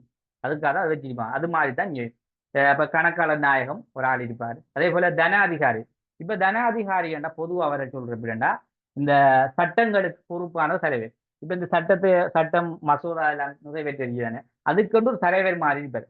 அதை பொதுவாக வந்துக்கிட்டு ஆரம்ப காலங்களில் பிரதேச ரீதியாக சட்டங்களை உருவாக்குற அதிகாரம் செய்யற அந்நேரம் அதையும் தன அதிகாரி நான் சொல்றேன். பொதுவாக ஒரு நாட்டின் அரசுக்கு அரசின் சில செயற்பாடுகள் இதுகளை செய்யறதுக்கும் தன அதிகாரி நான் சொல்றேன், அரசின் தலைவர். அப்ப வேற நாங்க எப்படி வேண்டா அரசினுடைய தலைவராக, அதாவது தேசாதிபதிக்கு அடுத்த பட்சமாக இருக்கக்கூடிய ஒரு ஆளாவது நாங்க சொல்லலாம். சரியா? இப்ப தேசாதிபதி வந்துட்டு ஜனாதிபதி தான் என்று நாங்க ஊர்ஜிதமா சொல்லலாம். இப்ப ஜனாதிபதி என்றா பொதுவா என்ன, ஒரு நாட்டை ஆளக்கூடிய தலைவர். அப்ப தேசாதிபதி வந்துக்கிட்டு ஒரு நாட்டை ஆளக்கூடிய தலைவர் மாதிரி ஒரு இடத்தை இருப்பார். ஆனா இருந்தாலும் எல்லா விஷயத்தையும் செய்ய போறது இவங்க தான். ஆனா முடிவெடுக்கணும் அவர்கிட்ட கேட்டு. கிட்டத்தட்ட எப்படி வேண்டா இப்ப பிரித்தானியா நடக்க முடியாட்சி இருக்குதானே, அதை சொல்லு, பிரித்தானியாவில் நடக்கிற ஆட்சி முடியாட்சின்னு சொல்றாங்க. எப்படின்னா பிரதமர் வந்துட்டு ஆட்சி முறை பாராளுமன்றம் இல்லாம அங்க இருக்கு. பிரதமர் ஒரு முடிவொன்றை எடுத்து அதை நிறைவேற்றணும்னு சொன்னா கடைசி ஃபைனல் முடிவு வந்துட்டு பிரித்தானியா இளவரசர் தான் போய் கேட்பேன். அந்த சிஸ்டம் தான் எங்களோட நாட்டில் இந்த காலத்துவத்திலையும் கொண்டு வரப்பட்டது. இப்ப இவர் ஒரு தேசாதிபதிக்கு மன்னன் மாதிரி ஒரு இடத்தை இருப்பார். ஆனா இந்த அரசாங்க அதிகாரி தன அதிகாரி எல்லாம் இவங்க தான் தலைவர் மாதிரி இருப்பாங்க. அரசாங்க அதிகாரி அரசாங்கத்துக்கு இப்ப தன அதிகாரி சட்டத்துக்கு தலைவர் அறிவிப்பார். இவங்க என்ன செய்வாங்க, போய் இவர்கிட்ட தேசாதிபதி கிட்ட போய் கேட்டு போட்டுதான் அடுத்த ஃபைனல் பண்ணணும், இல்லாட்டி சிக்கல ஆமாங்க. அப்ப அப்படி ஒரு முறை உண்டு இருக்கு. சரியா? ரைட். அப்ப அடுத்து வந்துட்டு நில அளவை அதிகாரி. அப்ப அந்நேரம் வந்துகிட்டு இந்த நில அளவை என்று சொல்ற விஷயம் இது ஆரம்பத்திலே அந்த காலத்துவத்தில் முக்கியத்துவமான பகுதி நிலம் என்று சொல்ற விஷயம். ஏனென்றால் அந்நேரம் வந்துட்டு பொருளாதாரத்துல மெயின் இந்த பெருந்தோட்ட பயிர்கள் தான். அப்ப அதுக்காக இந்த நில அளவை என்று அதுக்கென்று தனிப்படை நில அளவை என்று அதுக்கு ஒரு தனி ஒரு அதிகாரியை வச்சிருந்தாங்க. அதே மாதிரி வருமான வரிக்கென்று முழு ஒரு அதிகாரியை வச்சிருந்தாங்க. வருமான வரி அதாவது எங்க நாட்டுக்கு வர வரி இப்ப சிறந்த பொருளாதாரத்தை கொண்டு வந்துட்டு நிறைய வரி தான் வரப்போகுது என்ன. அப்ப அதுக்கென்று தனி ஒரு அதிகாரி நிற்கணும். அதே போல கொழும்பு அரசாங்க அதிபர். அப்ப கொழும்பு தான் அந்நேரம் தலைநகர். அப்ப அதுக்கண்டு ஒரு அரசாங்க அதிபர். இப்படி 6 அதிகாரிகளை வச்சிருந்தாங்க. இது வந்துட்டு என்னத்துக்கு நிர்வாகத்தை கொண்டு போறதுக்கு இவங்களோட நிர்வாகம். இது ஒரு முறையாக இருந்தது. இப்ப நாங்க பார்க்க போறது பாருங்க உத்தியோ சார்புள்ளோர். அடுத்த விஷயம் பாருங்க இதுல உத்தியோ சார்புள்ளோர் உத்தியோ சார்பற்றோர். இப்ப இதுல உத்தியோ சார்புள்ளோர் உத்தியோ சார்பற்றோர்டா என்ன விஷயம்ன்றது நாங்க அதையும் கொஞ்சம் விளங்குவோம். இப்ப பிரித்தானிய அரசாங்கம் ஊதியம் பெறும் இலங்கையில் பணியாற்றிய அதிகாரிகளை குறிக்கும். அப்ப உத்தியோ சார்புண்டா பொதுவா நாங்க விளங்குறோம் எப்படி ஒரு கவர்மெண்ட் ஜாப்பில் இருக்கிறவங்களை நாங்க உத்தியோகத்தில் உள்ள ஆட்கள் நாங்க பொதுவா சொல்ற பேர் என்ன. அப்ப அதான் உத்தியோகம். அப்ப உத்தியோக பற்றாற்றோர்டா அவங்களுக்கு ஒரு கவர்மெண்ட் ஒரு வேலை உண்டு இல்லை பொது ஒரு பாமரமான் மாதிரி அதாவது அன்றாடம் கூலி வேலை செய்யக்கூடிய ஒரு ஆள் மாதிரி இருக்கிறது. அது உத்தியோக சார்பற்றது. அது சாதாரணங்களுக்கு விளங்குதானே. அப்ப அதால தான் இப்ப உத்தியோக சார்புள்ளவர் அந்த எப்படி என்ன பார்க்கப்பட்டிக்கு பிரித்தானிய அரசாங்கத்தினால் ஊதியம் பெறும் இலங்கையில் பணியாற்றிய அதிகாரிகளை குறிக்கும். அப்போ இலங்கையில பணியாற்றிய அப்ப அது வந்துட்டு கூடுதலா ஐரோப்பியர்களை தான் மையப்படுத்தி சொல்லப்படுது. அப்ப இலங்கையில பணியாற்ற ஊதியம் பெறுகின்ற உத்திய சார்புள்ளவர்கள் இவங்களை குறிக்குமா. அது வந்துட்டு பிரித்தானிய உத்தியோகத்தர்கள். பிரேக் அடிக்க உங்களுக்கு போட்டு காட்டிக்கும் பாருங்க பிரித்தானிய உத்தியோகத்தர்கள். அப்ப இவர்கள் பதவி வழி காரணமாக 6 உறுப்பினர்கள் தேசாதிபதிகள் விசேடமாக நியமிக்கப்படும் 3 உத்தியோகத்தர்களும் அடங்குவர். இவர்கள் சட்டசபையில் மசோதா ஒன்றை கொண்டு வரவும் விவாதம் செய்யவும் வாக்களிக்கும் திருத்தியுள்ளவர்கள். இப்ப பாருங்க இதுல சொல்லப்பட பொசிஷன் எல்லாம் நீங்க விளங்கணும். இதுல என்ன சொல்லப்படுதுன்னா உத்தியோக சார்புள்ளவர் வந்துக்கிட்டு தேசாதிபதியால ஸ்பெஷலா 3 பேர் வச்சிருக்கார். சரியா. அதே மாதிரி 6 பேர் வந்துகிட்டு இந்த தேசாதிபதியால சம்பளம் வாங்குற பிரித்தானிய அரசாங்கத்தால சம்பளம் பெறுகின்ற ஒரு உத்தியோக வேலையில செய்யறவங்க தான் இந்த உத்தியோக சார்புள்ளவர். இவங்களை எடுத்து என்ன செஞ்சிருக்காங்கண்டா அவங்களுக்கு இந்த பதவியையும் கொடுத்து அதனூடாக சில சட்ட அதிகாரத்தை கொடுத்துட்டாங்க. கொடுத்து அவங்க என்ன செய்யற 6 பேரும் இந்த சட்டத்துக்கு நீங்க செயற்படுத்துங்கண்டா அவங்களுக்கு உத்திய சார்புள்ளவர் கொடுத்துட்டு மேலதிகமாக ஒரு 3 பேர் என்ன செஞ்சார் தேசாதிபதி அவர்களுக்கு ஒரு ஸ்பெஷலான சில பதவிகளை கொடுத்தாங்க. அப்ப இச்சபையின் கடமையாகும். இதுல இந்த 6 பேரும் வந்துகிட்டு என்ன செய்யப்படுதாங்கண்டா இந்த நாங்க மேல பார்த்த பதவிகள் 6 பதவிகளுக்கும் இவங்க முக்கியத்துவம் வாங்குவாங்க. அந்த 3 உத்தியோகத்தர்களும் வந்துகிட்டு இச்சபையில வருகின்ற மசோதா அதாவது ஏதாவது முடிவுகள் எடுக்கண்டா அந்த முடிவுகளை வந்துகிட்டு இது ஏற்றுக்கொள்ளலா இல்ல இதை நாங்க ஏற்றுக்கொள்ளலும் அந்த விசாரணைகள் வழங்குறது இல்ல மேலதிகமா ஏதாவது அரசாங்கத்து பிரச்சனை வருது அது சம்பந்தம் தீர்த்து வைக்கிறது அப்படி ஒரு ஆலோசனை சபை என்று சொல்லுறேன். அந்த ஆலோசனை சபை மாதிரி ஒரு குழுவாக அவங்க 3 பேரையும் என்ன செய்யறார் அவர் தேசாதிபதி வச்சிருந்தார். ஒரு எமர்ஜென்சி கேஸுக்கு அவங்களை வச்சுக்கிட்டீங்க அப்படி ஒரு 3 பேரை வச்சிருந்தா அதான் அந்த 3 பேர். அப்ப இவ்வளவு பேரும் எங்கே உள்ளாக்கலாம் பிரித்தானியர்களால் உள்ளவங்க. அப்ப பிரித்தானிய அதாவது மக்கள்ல இருந்து வந்தவங்க தான் இந்த 9 பேர். அப்ப பொதுவா பாருங்க இலங்கைக்கு கண்ட ஆட்கள் இல்லை இலங்கைக்கு கண்டவங்க இந்த 3 பேர். அது இவ்வளவு பேரும் உத்தியோகத்துல உள்ளவங்க உத்தியோக சார்பில இருக்கவங்க. அப்ப உத்தியோக சார்பில இல்லாத ஒரு 3 ஐரோப்பியர்களும் வாராங்க. சரியா ரைட். அதே போல உத்தியோக சார்பாட்டோட பாத்தீங்கன்னா பிரித்தானிய அரசாங்கத்தால் வேதனம் பெறாத இலங்கையை சேர்ந்தவர்கள். அப்ப பிரித்தானிய அரசாங்கத்தால சம்பளம் பெறாத இலங்கையர்கள் அல்லது இலங்கை பிரஜா உரிமை பெற்றவர்கள். அப்ப இலங்கைக்கு வந்து பிரஜா உரிமை பெற்றிருந்தாங்க அல்லது சம்பளம் பெறாத இலங்கையர்கள். அப்ப அந்த சம்பளம் பெறாத இலங்கையர்கள் இவங்க 3 பேர் தான் இலங்கையர்கள். அப்ப இவங்க ஐரோப்பியர்கள். அப்ப அதைத்தான் நாங்க பார்க்கலாம் எப்படின்னா இதுல பாருங்க சொல்லப்பட விஷயத்தின் அடிப்படையில இவர்கள் சட்டசபை விவாதம் மட்டும் செய்ய தகுதி உடையவர். அப்ப இவங்க சட்டசபையில வந்து விவாதம் செய்யற அதாவது இது ஒரு ஆளுங்கட்சியா இருந்தா இது எதிர்கட்சி மாதிரி இருக்கு.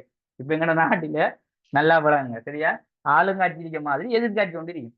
இப்ப இவங்க ஏதாவது குறைபாடுகள் ஏதாவது விட்டா இவங்க என்ன செய்வாங்க அதுக்கு எதிராக விவாதித்து விஷயத்த சொல்லுவாங்க. இல்லாட்டி ஏதாவது விஷயத்த இப்படி இப்படிங்கிற நாட்டு மக்களுக்கு சில நல்ல விஷயத்துகளை கொண்டு வாங்க நீங்க ஏதாவது நிறைவேற்றணும் ஒரு ஆலோசனைகளை ஒரு திட்டங்களை கொடுக்கக்கூடிய ஒரு ஆட்களை இருப்பாங்க. வேறொன்றும் அவங்களுக்கு அங்கே இல்லை. ஒரு உறுப்பினர் வேலை தான், வேறொன்று. இப்பவும் கூட ஒரு நாட்டில் நிறைய உறுப்பினர்கள் இருக்காங்க.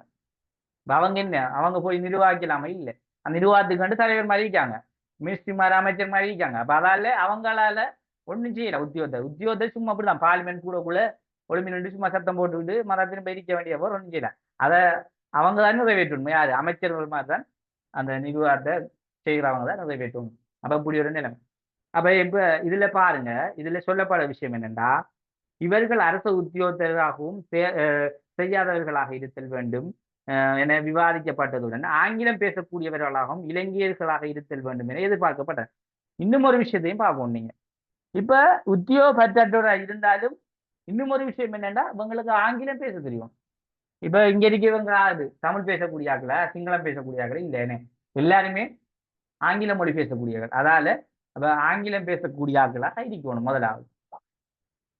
அப்ப இந்த ஆங்கிலம் பேசக்கூடிய ஆக்களாக இருந்தா இவங்க என்ன செய்யற வந்துட்டு வந்து என்ன செய்வாங்க, இந்த உத்தியோக பற்றாற்றோர் என்று சொல்லக்கூடிய இந்த பட்டியல்ல இவங்க 6 பேரை நியமிக்காங்க அந்த அடிப்படையில். அப்ப அதான் சொல்றாங்க, அப்போதைய அந்த நேரங்கள்ல ஆளுநர் யாரா இருந்து யாருண்டா இலங்கையாக விதித்தல் வேண்டும் என எதிர்பார்க்க அப்போதைய ஆளுநர் பில்மன் ஹொட்டன். அதாவது 1831 தொடக்கம் 1837 யுத்தியோகம் செய்யாத ஆங்கிலம் தெரிந்தவர்களை தேடுவதில் பாரிய சிக்கல்கள் எதிர்கொண்டார். அதே போல 1833 முதலாவது சட்டசபை உத்தியோகத்தை பற்றி கொண்டிருக்கவில்லை. அப்ப பாருங்க, இதுல இன்னும் ஒரு விஷயம், இதுல நான் தேடி தேடி எடுத்த நோட்ஸ்கள் தான் இது.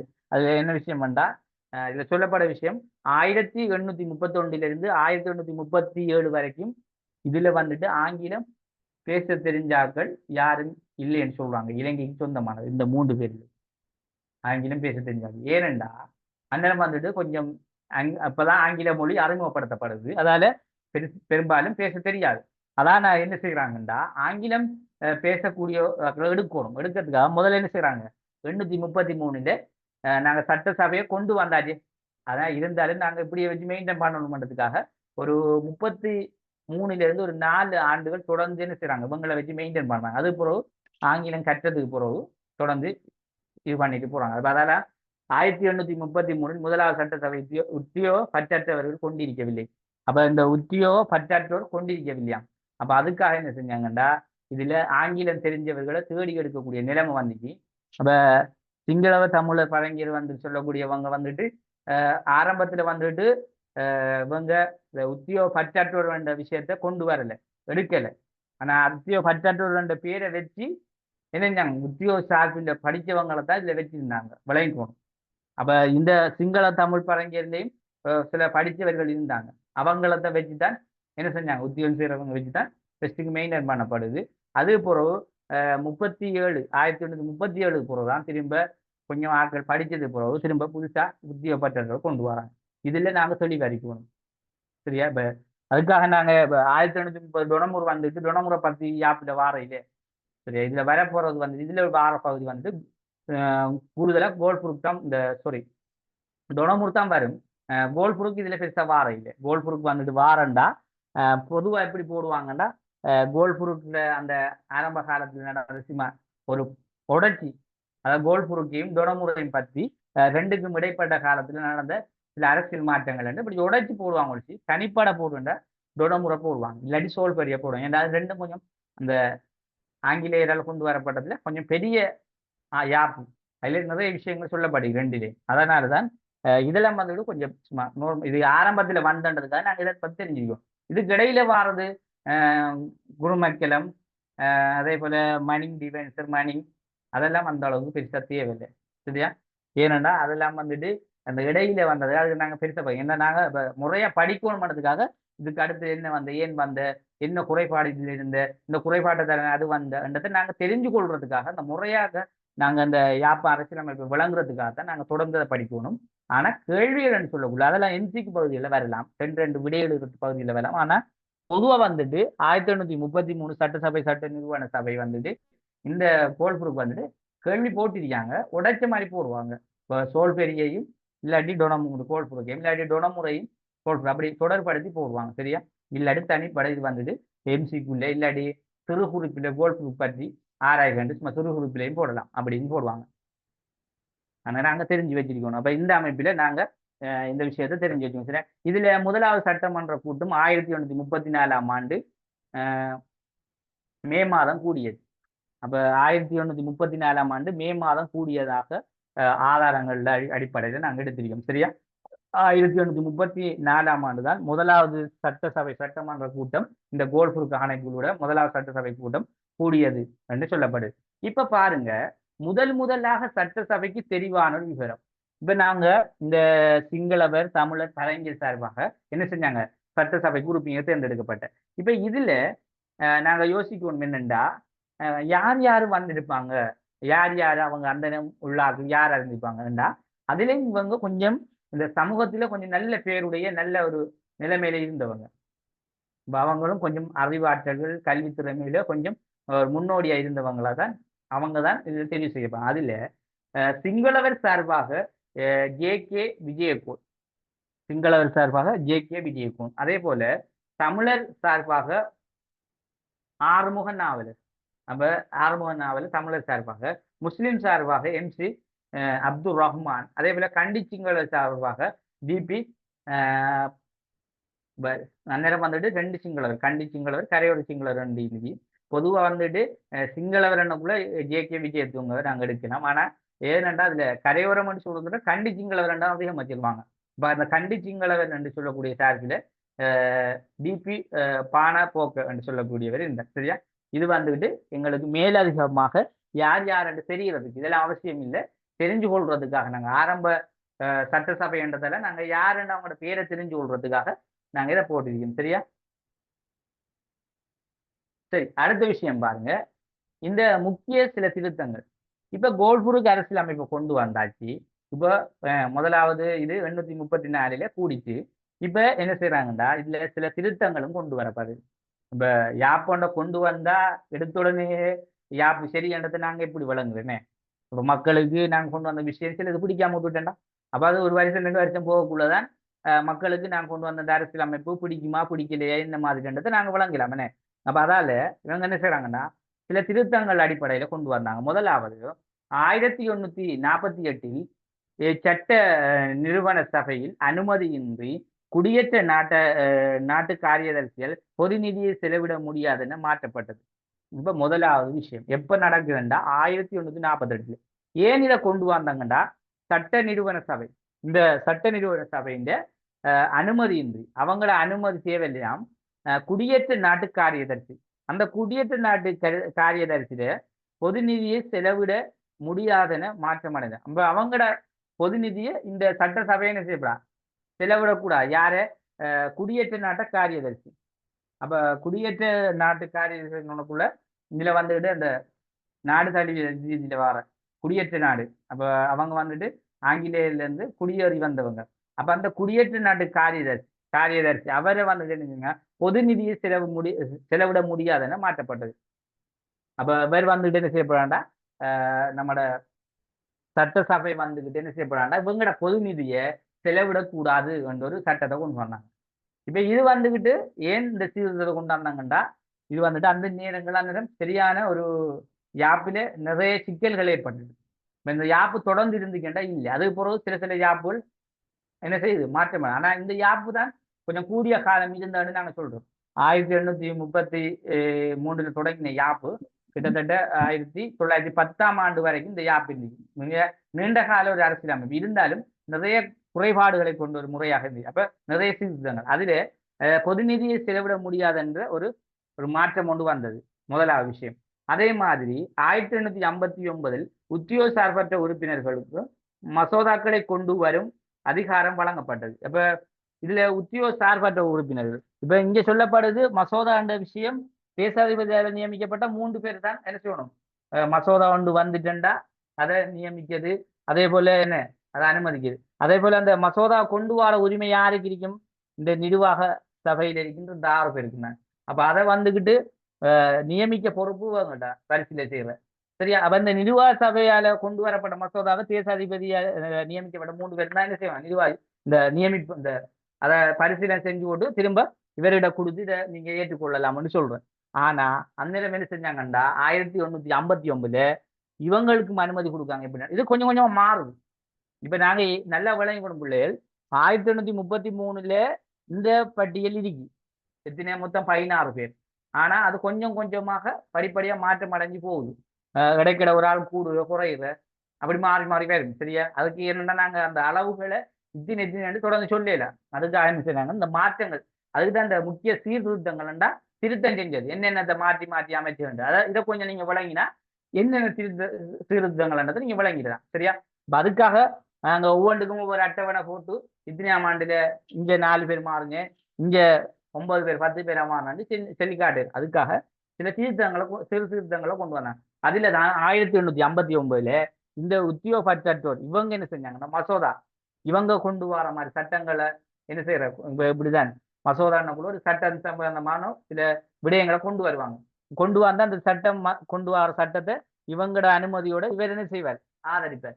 அதை இவங்களும் அதாவது உத்தியோகப்பற்றோரும் என்ன செய்யலாம் மசோதாக்களை சட்டங்களை கொண்டு வரலாம். நீங்களும் விரும்பின மாதிரி ஏதாவது மக்களுக்கு நல்ல நல்ல சட்டங்களை கொண்டு வரலாம் என்ற ஒரு அனுமதி ஒன்று 1859 உத்தியோக சார்பற்ற உறுப்பினர்களுக்கு மசோதா கொண்டு வரும் அதிகாரம் வழங்கப்பட்டது. அத்துடன் வரவு செலவு திட்டம் சில அம்சங்கள் பற்றி விவாதிப்பதற்கும் கேள்வி கேட்பதற்கும் அதிகாரம் வழங்கப்பட்டது. இப்ப இவங்க வந்துட்டு கிட்டத்தட்ட நான் முன்ன சொன்ன மாதிரி அதாவது இவங்க செய்யற விஷயத்த இவங்க என்ன செய்வாங்க அதுக்கு எதிராக என்ன இப்படி செய்யறது இப்படி செய்யலாம் ஆலோசனை வழங்குற ஒரு ஆளை தான் இருப்பாங்க. அதே மாதிரி இங்கேயும் என்ன செய்யறாங்கண்டா இவங்க இதுல வந்துட்டு 1859 அதுக்கும் அந்த நேரங்கள்ல இந்த வரவு செலவு திட்டம் வந்துட்டு என்ன செய்யப்படுறாங்க ஒவ்வொரு வருட இறுதியிலையும் வரவு செலவு திட்டம் அந்த நேரங்கள்ல என்ன செய்யும் வாசிப்பாங்க. அந்த வரவு செலவு திட்டங்கள்ல வந்துகிட்டு ஆலோசனை வழங்குறது அதே போல இந்த வரவு செலவு திட்டங்களுக்கு ஆதரிக்கிறது ஆலோசனையும் வழங்குவாங்க. அதோட இதை நாங்க ஏற்றுக்கொள்றோம் இல்லை இதை எதிர்த்து நாங்க செயற்படுவோம் அப்படியான சில முடிவுகளை முடிக்கிறதுக்கு இந்த உத்தியோக சார்பற்றவருக்கு அதிகாரம் வழங்கினார். அப்ப 2 விடயங்களுக்கு உத்தியோக சார்பற்றவருக்கு அதிகாரம் வழங்கப்படும். ஒன்று மசோதாக்கு அதே போல இதுல சொல்லப்படுகின்ற இந்த கொண்டு வர வரவு செலவு திட்டங்களுக்கு ஆதரவு அல்லது எதிர்ப்பு வழங்குற விஷயங்கள் ரெண்டுக்கும் அனுமதி வழங்கப்பட்டது அதிகாரம் வழங்கப்படும். நீங்க இனி இதான ஸ்டார்ட் உங்களுக்கு யாப்பண்டா இப்படிதான் இருக்கும். தொடர்ந்து இதைத்தான் நாங்க படிக்க வேணும் மாறி மாறி. இப்ப 72 78 இதே விஷயங்களை தான் மாறி மாறி நாங்க படிப்போம். அது கொஞ்சம் டீப்பா பார்க்க வேண்டியது. இப்போ எங்க நாட்டில் அரசியல் நடக்கின்ற விஷயம் கொஞ்சம் இன்ட்ரெஸ்டா தான் இருக்கும். சில டைம் நீங்க எத்திரையும் தூங்கும் என்ற யாப் அப்படித்தான். கொஞ்சம் இதுல நீங்க விளங்கிட்டே இல்லைண்டா சரி. அதுலேயும் நாங்கள் கேள்விக்கு வரக்கூடிய பகுதிகள் நாங்கள் படிக்கக்குள்ள கொஞ்சம் இன்ட்ரெஸ்ட் அறிங்க. ஏன்னா அதுல கூடுதல் யாப்புகள் 72 78 ஜனாதிபதியை பற்றி அதே போல பிரதமரை பற்றி அவங்களோட அதிகாரங்கள் அது அதே போல நிறைவேற்றுத்துறை நிர்வாகத்துறை நீதித்துறை இது சம்பந்தமான அதிகாரங்கள். இந்த அதிகாரமும் அதே போல நிர்வாக நீதி தொடர்பான விடயங்கள் இதான் கூடுதல் அவ்வாறு. அதோட சில ஸ்பெஷலான விடயங்கள் உதாரணமாக விகிதாசார பிரதித்துவம் சொல்லுவோம். இதெல்லாம் ஒரு ஸ்பெஷலான அதாவது அந்த யாப்புகளை கொண்டு வரப்படும். அதே போல அடிப்படை உரிமைகள் இப்படியான அதாவது சிறுபான்மை காப்பீடு இப்படியான ஒரு சில ஸ்பெஷலான சில விடயங்கள் மக்கள் சார்பாக மக்கள் நலனான சில விடயங்கள் ஒன்று 2 3 கொண்டு வந்தால் அதுவும் கேள்விகளை வரலாம். அப்படிதான் அந்த கேள்விகள் போடுவாங்க. இனி இதை தாண்டி மேலதிகமாக அந்த உறுப்பினர்கள் தேவை அதே போல என்ன சொல்லப்படும் மாதிரி காரியதர்சி என்ற வேலை என்ன செய்யற ஆலோசனை சபை வேலை எப்படியான எல்லாம் போட மாட்டாங்க. முக்கியத்துவமான இதுகள் தான் தொடர்ந்து கேள்விக்கு வரும் யாப்புகள்ல.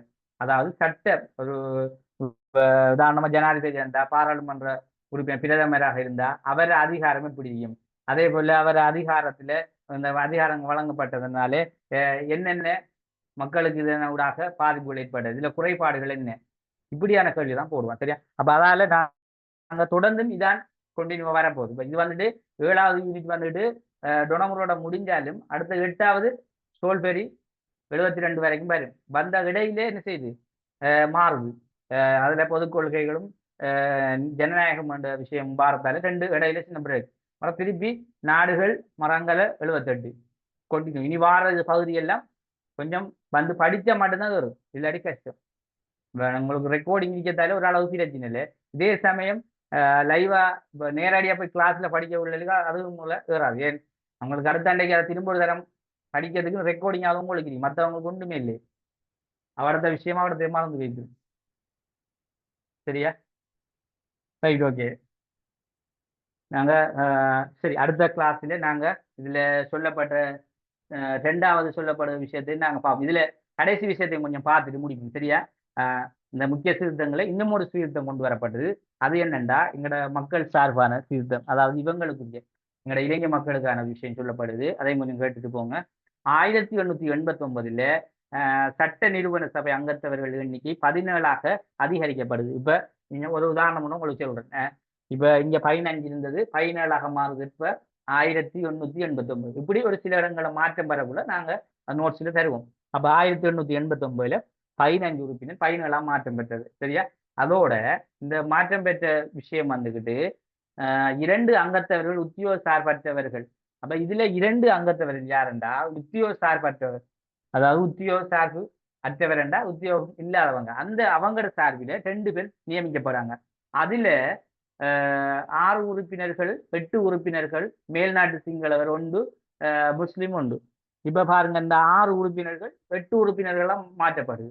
அதுல முஸ்லிம் ஒரு ஆள், மேல்நாட்டு சிங்களவர். இப்ப நீங்க யோசிக்கலாம், நான் உங்களுக்கு சொன்னேன், முதலா சட்டசபைக்கு தெரிவான விவரத்துல 4 இலங்கை சார்பானவர்கள்ல யார் யாருன்றதை நான் சொன்னேன். சிங்களவர் சார்பா யாரு, தமிழர் சார்பா யாரு, முஸ்லிம் சார்பாவது கண்டி சிங்களவர். ஏன் நாங்க இதை வந்துட்டு நேரத்தோட இந்த ஆக்களை பேர் சொன்னேன்டா, இதுல முஸ்லிம்கள் வந்துட்டு முஸ்லிம் சம்பந்தமா ஆரம்பத்துல சொல்லல என்ன, பிறகு வந்துட்டு நான் சொன்ன நோட்ஸ்ல இருக்கு. ஏனென்றா அவர் பிறகு வந்துட்டு 1889 சட்டசபையில வந்து 2 பேர் கூட்டப்பட்டதால ஒருவர் அந்த முஸ்லிமாவும் இன்னொருவர் வந்துட்டு மேல்நாட்டு சிங்களவர். அதைத்தான் இந்த கண்டி சிங்களவர் என்று சொல்றேன். விளங்கிட்டா? கண்டி சிங்களவர். ஏன் இங்க பரங்கியர் என்ன அடிக்கிறது, பரங்கியர் நல்லா விளங்கணும். இந்த கீழுக்கு இருக்கவர் இது வந்துட்டு சிங்களவர், தமிழர், மூன்றாவது பரங்கியர். பரங்கியர்ண்டா அதுவும் அவங்களோட ஆக்கள் தான். விளங்கிட்டா? அப்ப அதாலதான் இலங்கைக்கு வந்து மேலதிகமா 2 பேர் வாராங்க. அவங்க ஒன்று இந்த கண்டி சிங்களவர், அடுத்தது முஸ்லிம். அதோட சேர்த்து 17 பேர் 1889ஆம் ஆண்டில். இப்ப இதுவும் முக்கிய திருத்தம். இவ்வளவு விஷயம் இந்த யாப்பில கொண்டு வரப்பட்ட திருத்தம். சரியா? இது போல நாங்க பார்க்கறதெல்லாம் வந்துட்டு இவங்களோட ஆட்சி முறை சம்பந்தமாக இவங்க கொண்டு வந்த அந்த முக்கியமான சிபாரிசுகள்ல என்னென்ன மக்களுக்கு நலனான விஷயங்கள் இல்லையே, அதுகளை நாங்க அடுத்த வகுப்புல அதுல சட்ட நிர்வாக சபை அறிமுகம் செய்யப்படுத்தப்பட்டது. அப்ப இது என்னத்துக்கு அறிமுகம் செய்யப்படுத்தப்பட்டது நாங்க பார்க்குறது. அடுத்தது மாகாண சபையில 5ஆ குறைச்சாங்க. அப்ப ஏற்கனவே நாங்க 16 மாகாணங்களை 5ஆ குறைச்சது. 5 ஒன்றுங்களும் இப்ப நாங்க இங்க இப்ப 9 மாகாணங்கள். இந்த விஷயத்தை நாங்க பார்க்குறோம். அப்ப முதல் வந்துகிட்டு 16 மாகாணங்கள் இந்த, ஆனா அதுல பேர்களும் எனக்கும் தெரியா. ஆனா இப்ப இருக்க 9 மாகாணங்கள் எங்களோட வளமையான இந்த மாகாணங்கள் தான்.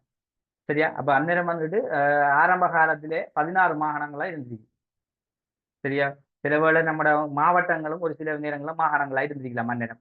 அப்படியும் இருக்கலாம். அப்ப அதால என்னென்ன மாகாணங்கள் இருந்தது அவங்க தான் குறைச்சிருந்தாங்க. அப்ப இப்படி அதே போல ஆங்கில கல்வியை பற்றி தனிப்பட நாங்க பார்க்க வேண்டியது. இராஜகாரிய முறை நீக்கப்பட்டதால என்னென்ன மக்களுக்கு நலனான விஷயம். அடுத்து கட்டற்ற வர்த்தகமா இருக்கும். அப்ப இதுல நாங்க பார்த்தோமே, நாங்க பார்த்த கிட்டத்தட்ட முக்கியத்துவமான சிபாரிசு வந்துட்டு 10 சிபாரிசுகள் கொண்டு வரப்பட்டது கோல் குரூப்ல. இதுல சட்டசபை அறிமுகம், சட்ட நிர்வாக சபை அறிமுகம், இந்த 10 சபையை பத்தி நாங்க கொஞ்சம் கொஞ்சமா போயிடுச்சா என்னன்றதை பார்த்தா சரி. இப்ப பார்த்தா முழுமையா நாங்க கோல் குரூப்பை பத்தி விளைஞ்சிடலாம். அடுத்தது நாங்க குரு மக்களமா பார்க்கலாம். இந்த குரு மக்களத்துல பொறுத்தளவில் வந்துட்டு அதுல பெருசா சொல்றதுக்கு மிகவும் குறுகிய விஷயம் தான். அதுல பெருசா சொல்ற அளவுக்கு ஒண்ணும் இல்லை. அதே போல மணிங்கும் அப்படிதான், மணிங் டிவைசர் அதெல்லாம் கொஞ்சம் கொஞ்சமா குறுகிய சில விஷயம்.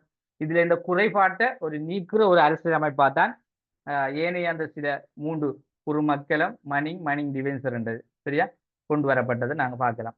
சரியா? இதுல இந்த விஷயங்கள் பெரும்பாலும் சிலருக்கு விளங்கிருக்கும், விளங்காம இருக்கும். ரெக்கார்டிங்க கொஞ்சம் பாருங்க. இதுல ஏதாவது விளங்கல சொல்லுங்க. அப்ப விளங்கிட்ட இதை படிச்ச விஷயங்கள்ல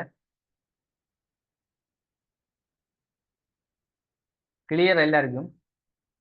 இது என்ன விலங்கல் சும்மா சொல்லுங்க பாப்போம். என்ன விளங்காம இருக்க பகுதிகள் என்ன? உங்களுக்கும் ஒரு டவுட்டுகள் இருக்குன்னு இப்ப உங்களை ஸ்கூல் மட்டத்திலேயே படிச்சு தந்திருப்பாங்க. அப்ப அதை வச்சு நீங்க ஏதாவது இதுல எதுவும் விளங்கல பகுதிகள் சும்மா சொல்லுங்களேன்.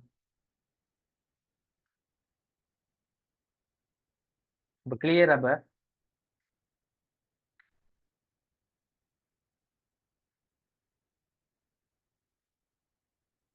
சரியா? அப்ப கிளாஸை முடிச்சு கொள்ளும். சரியா? Right, okay.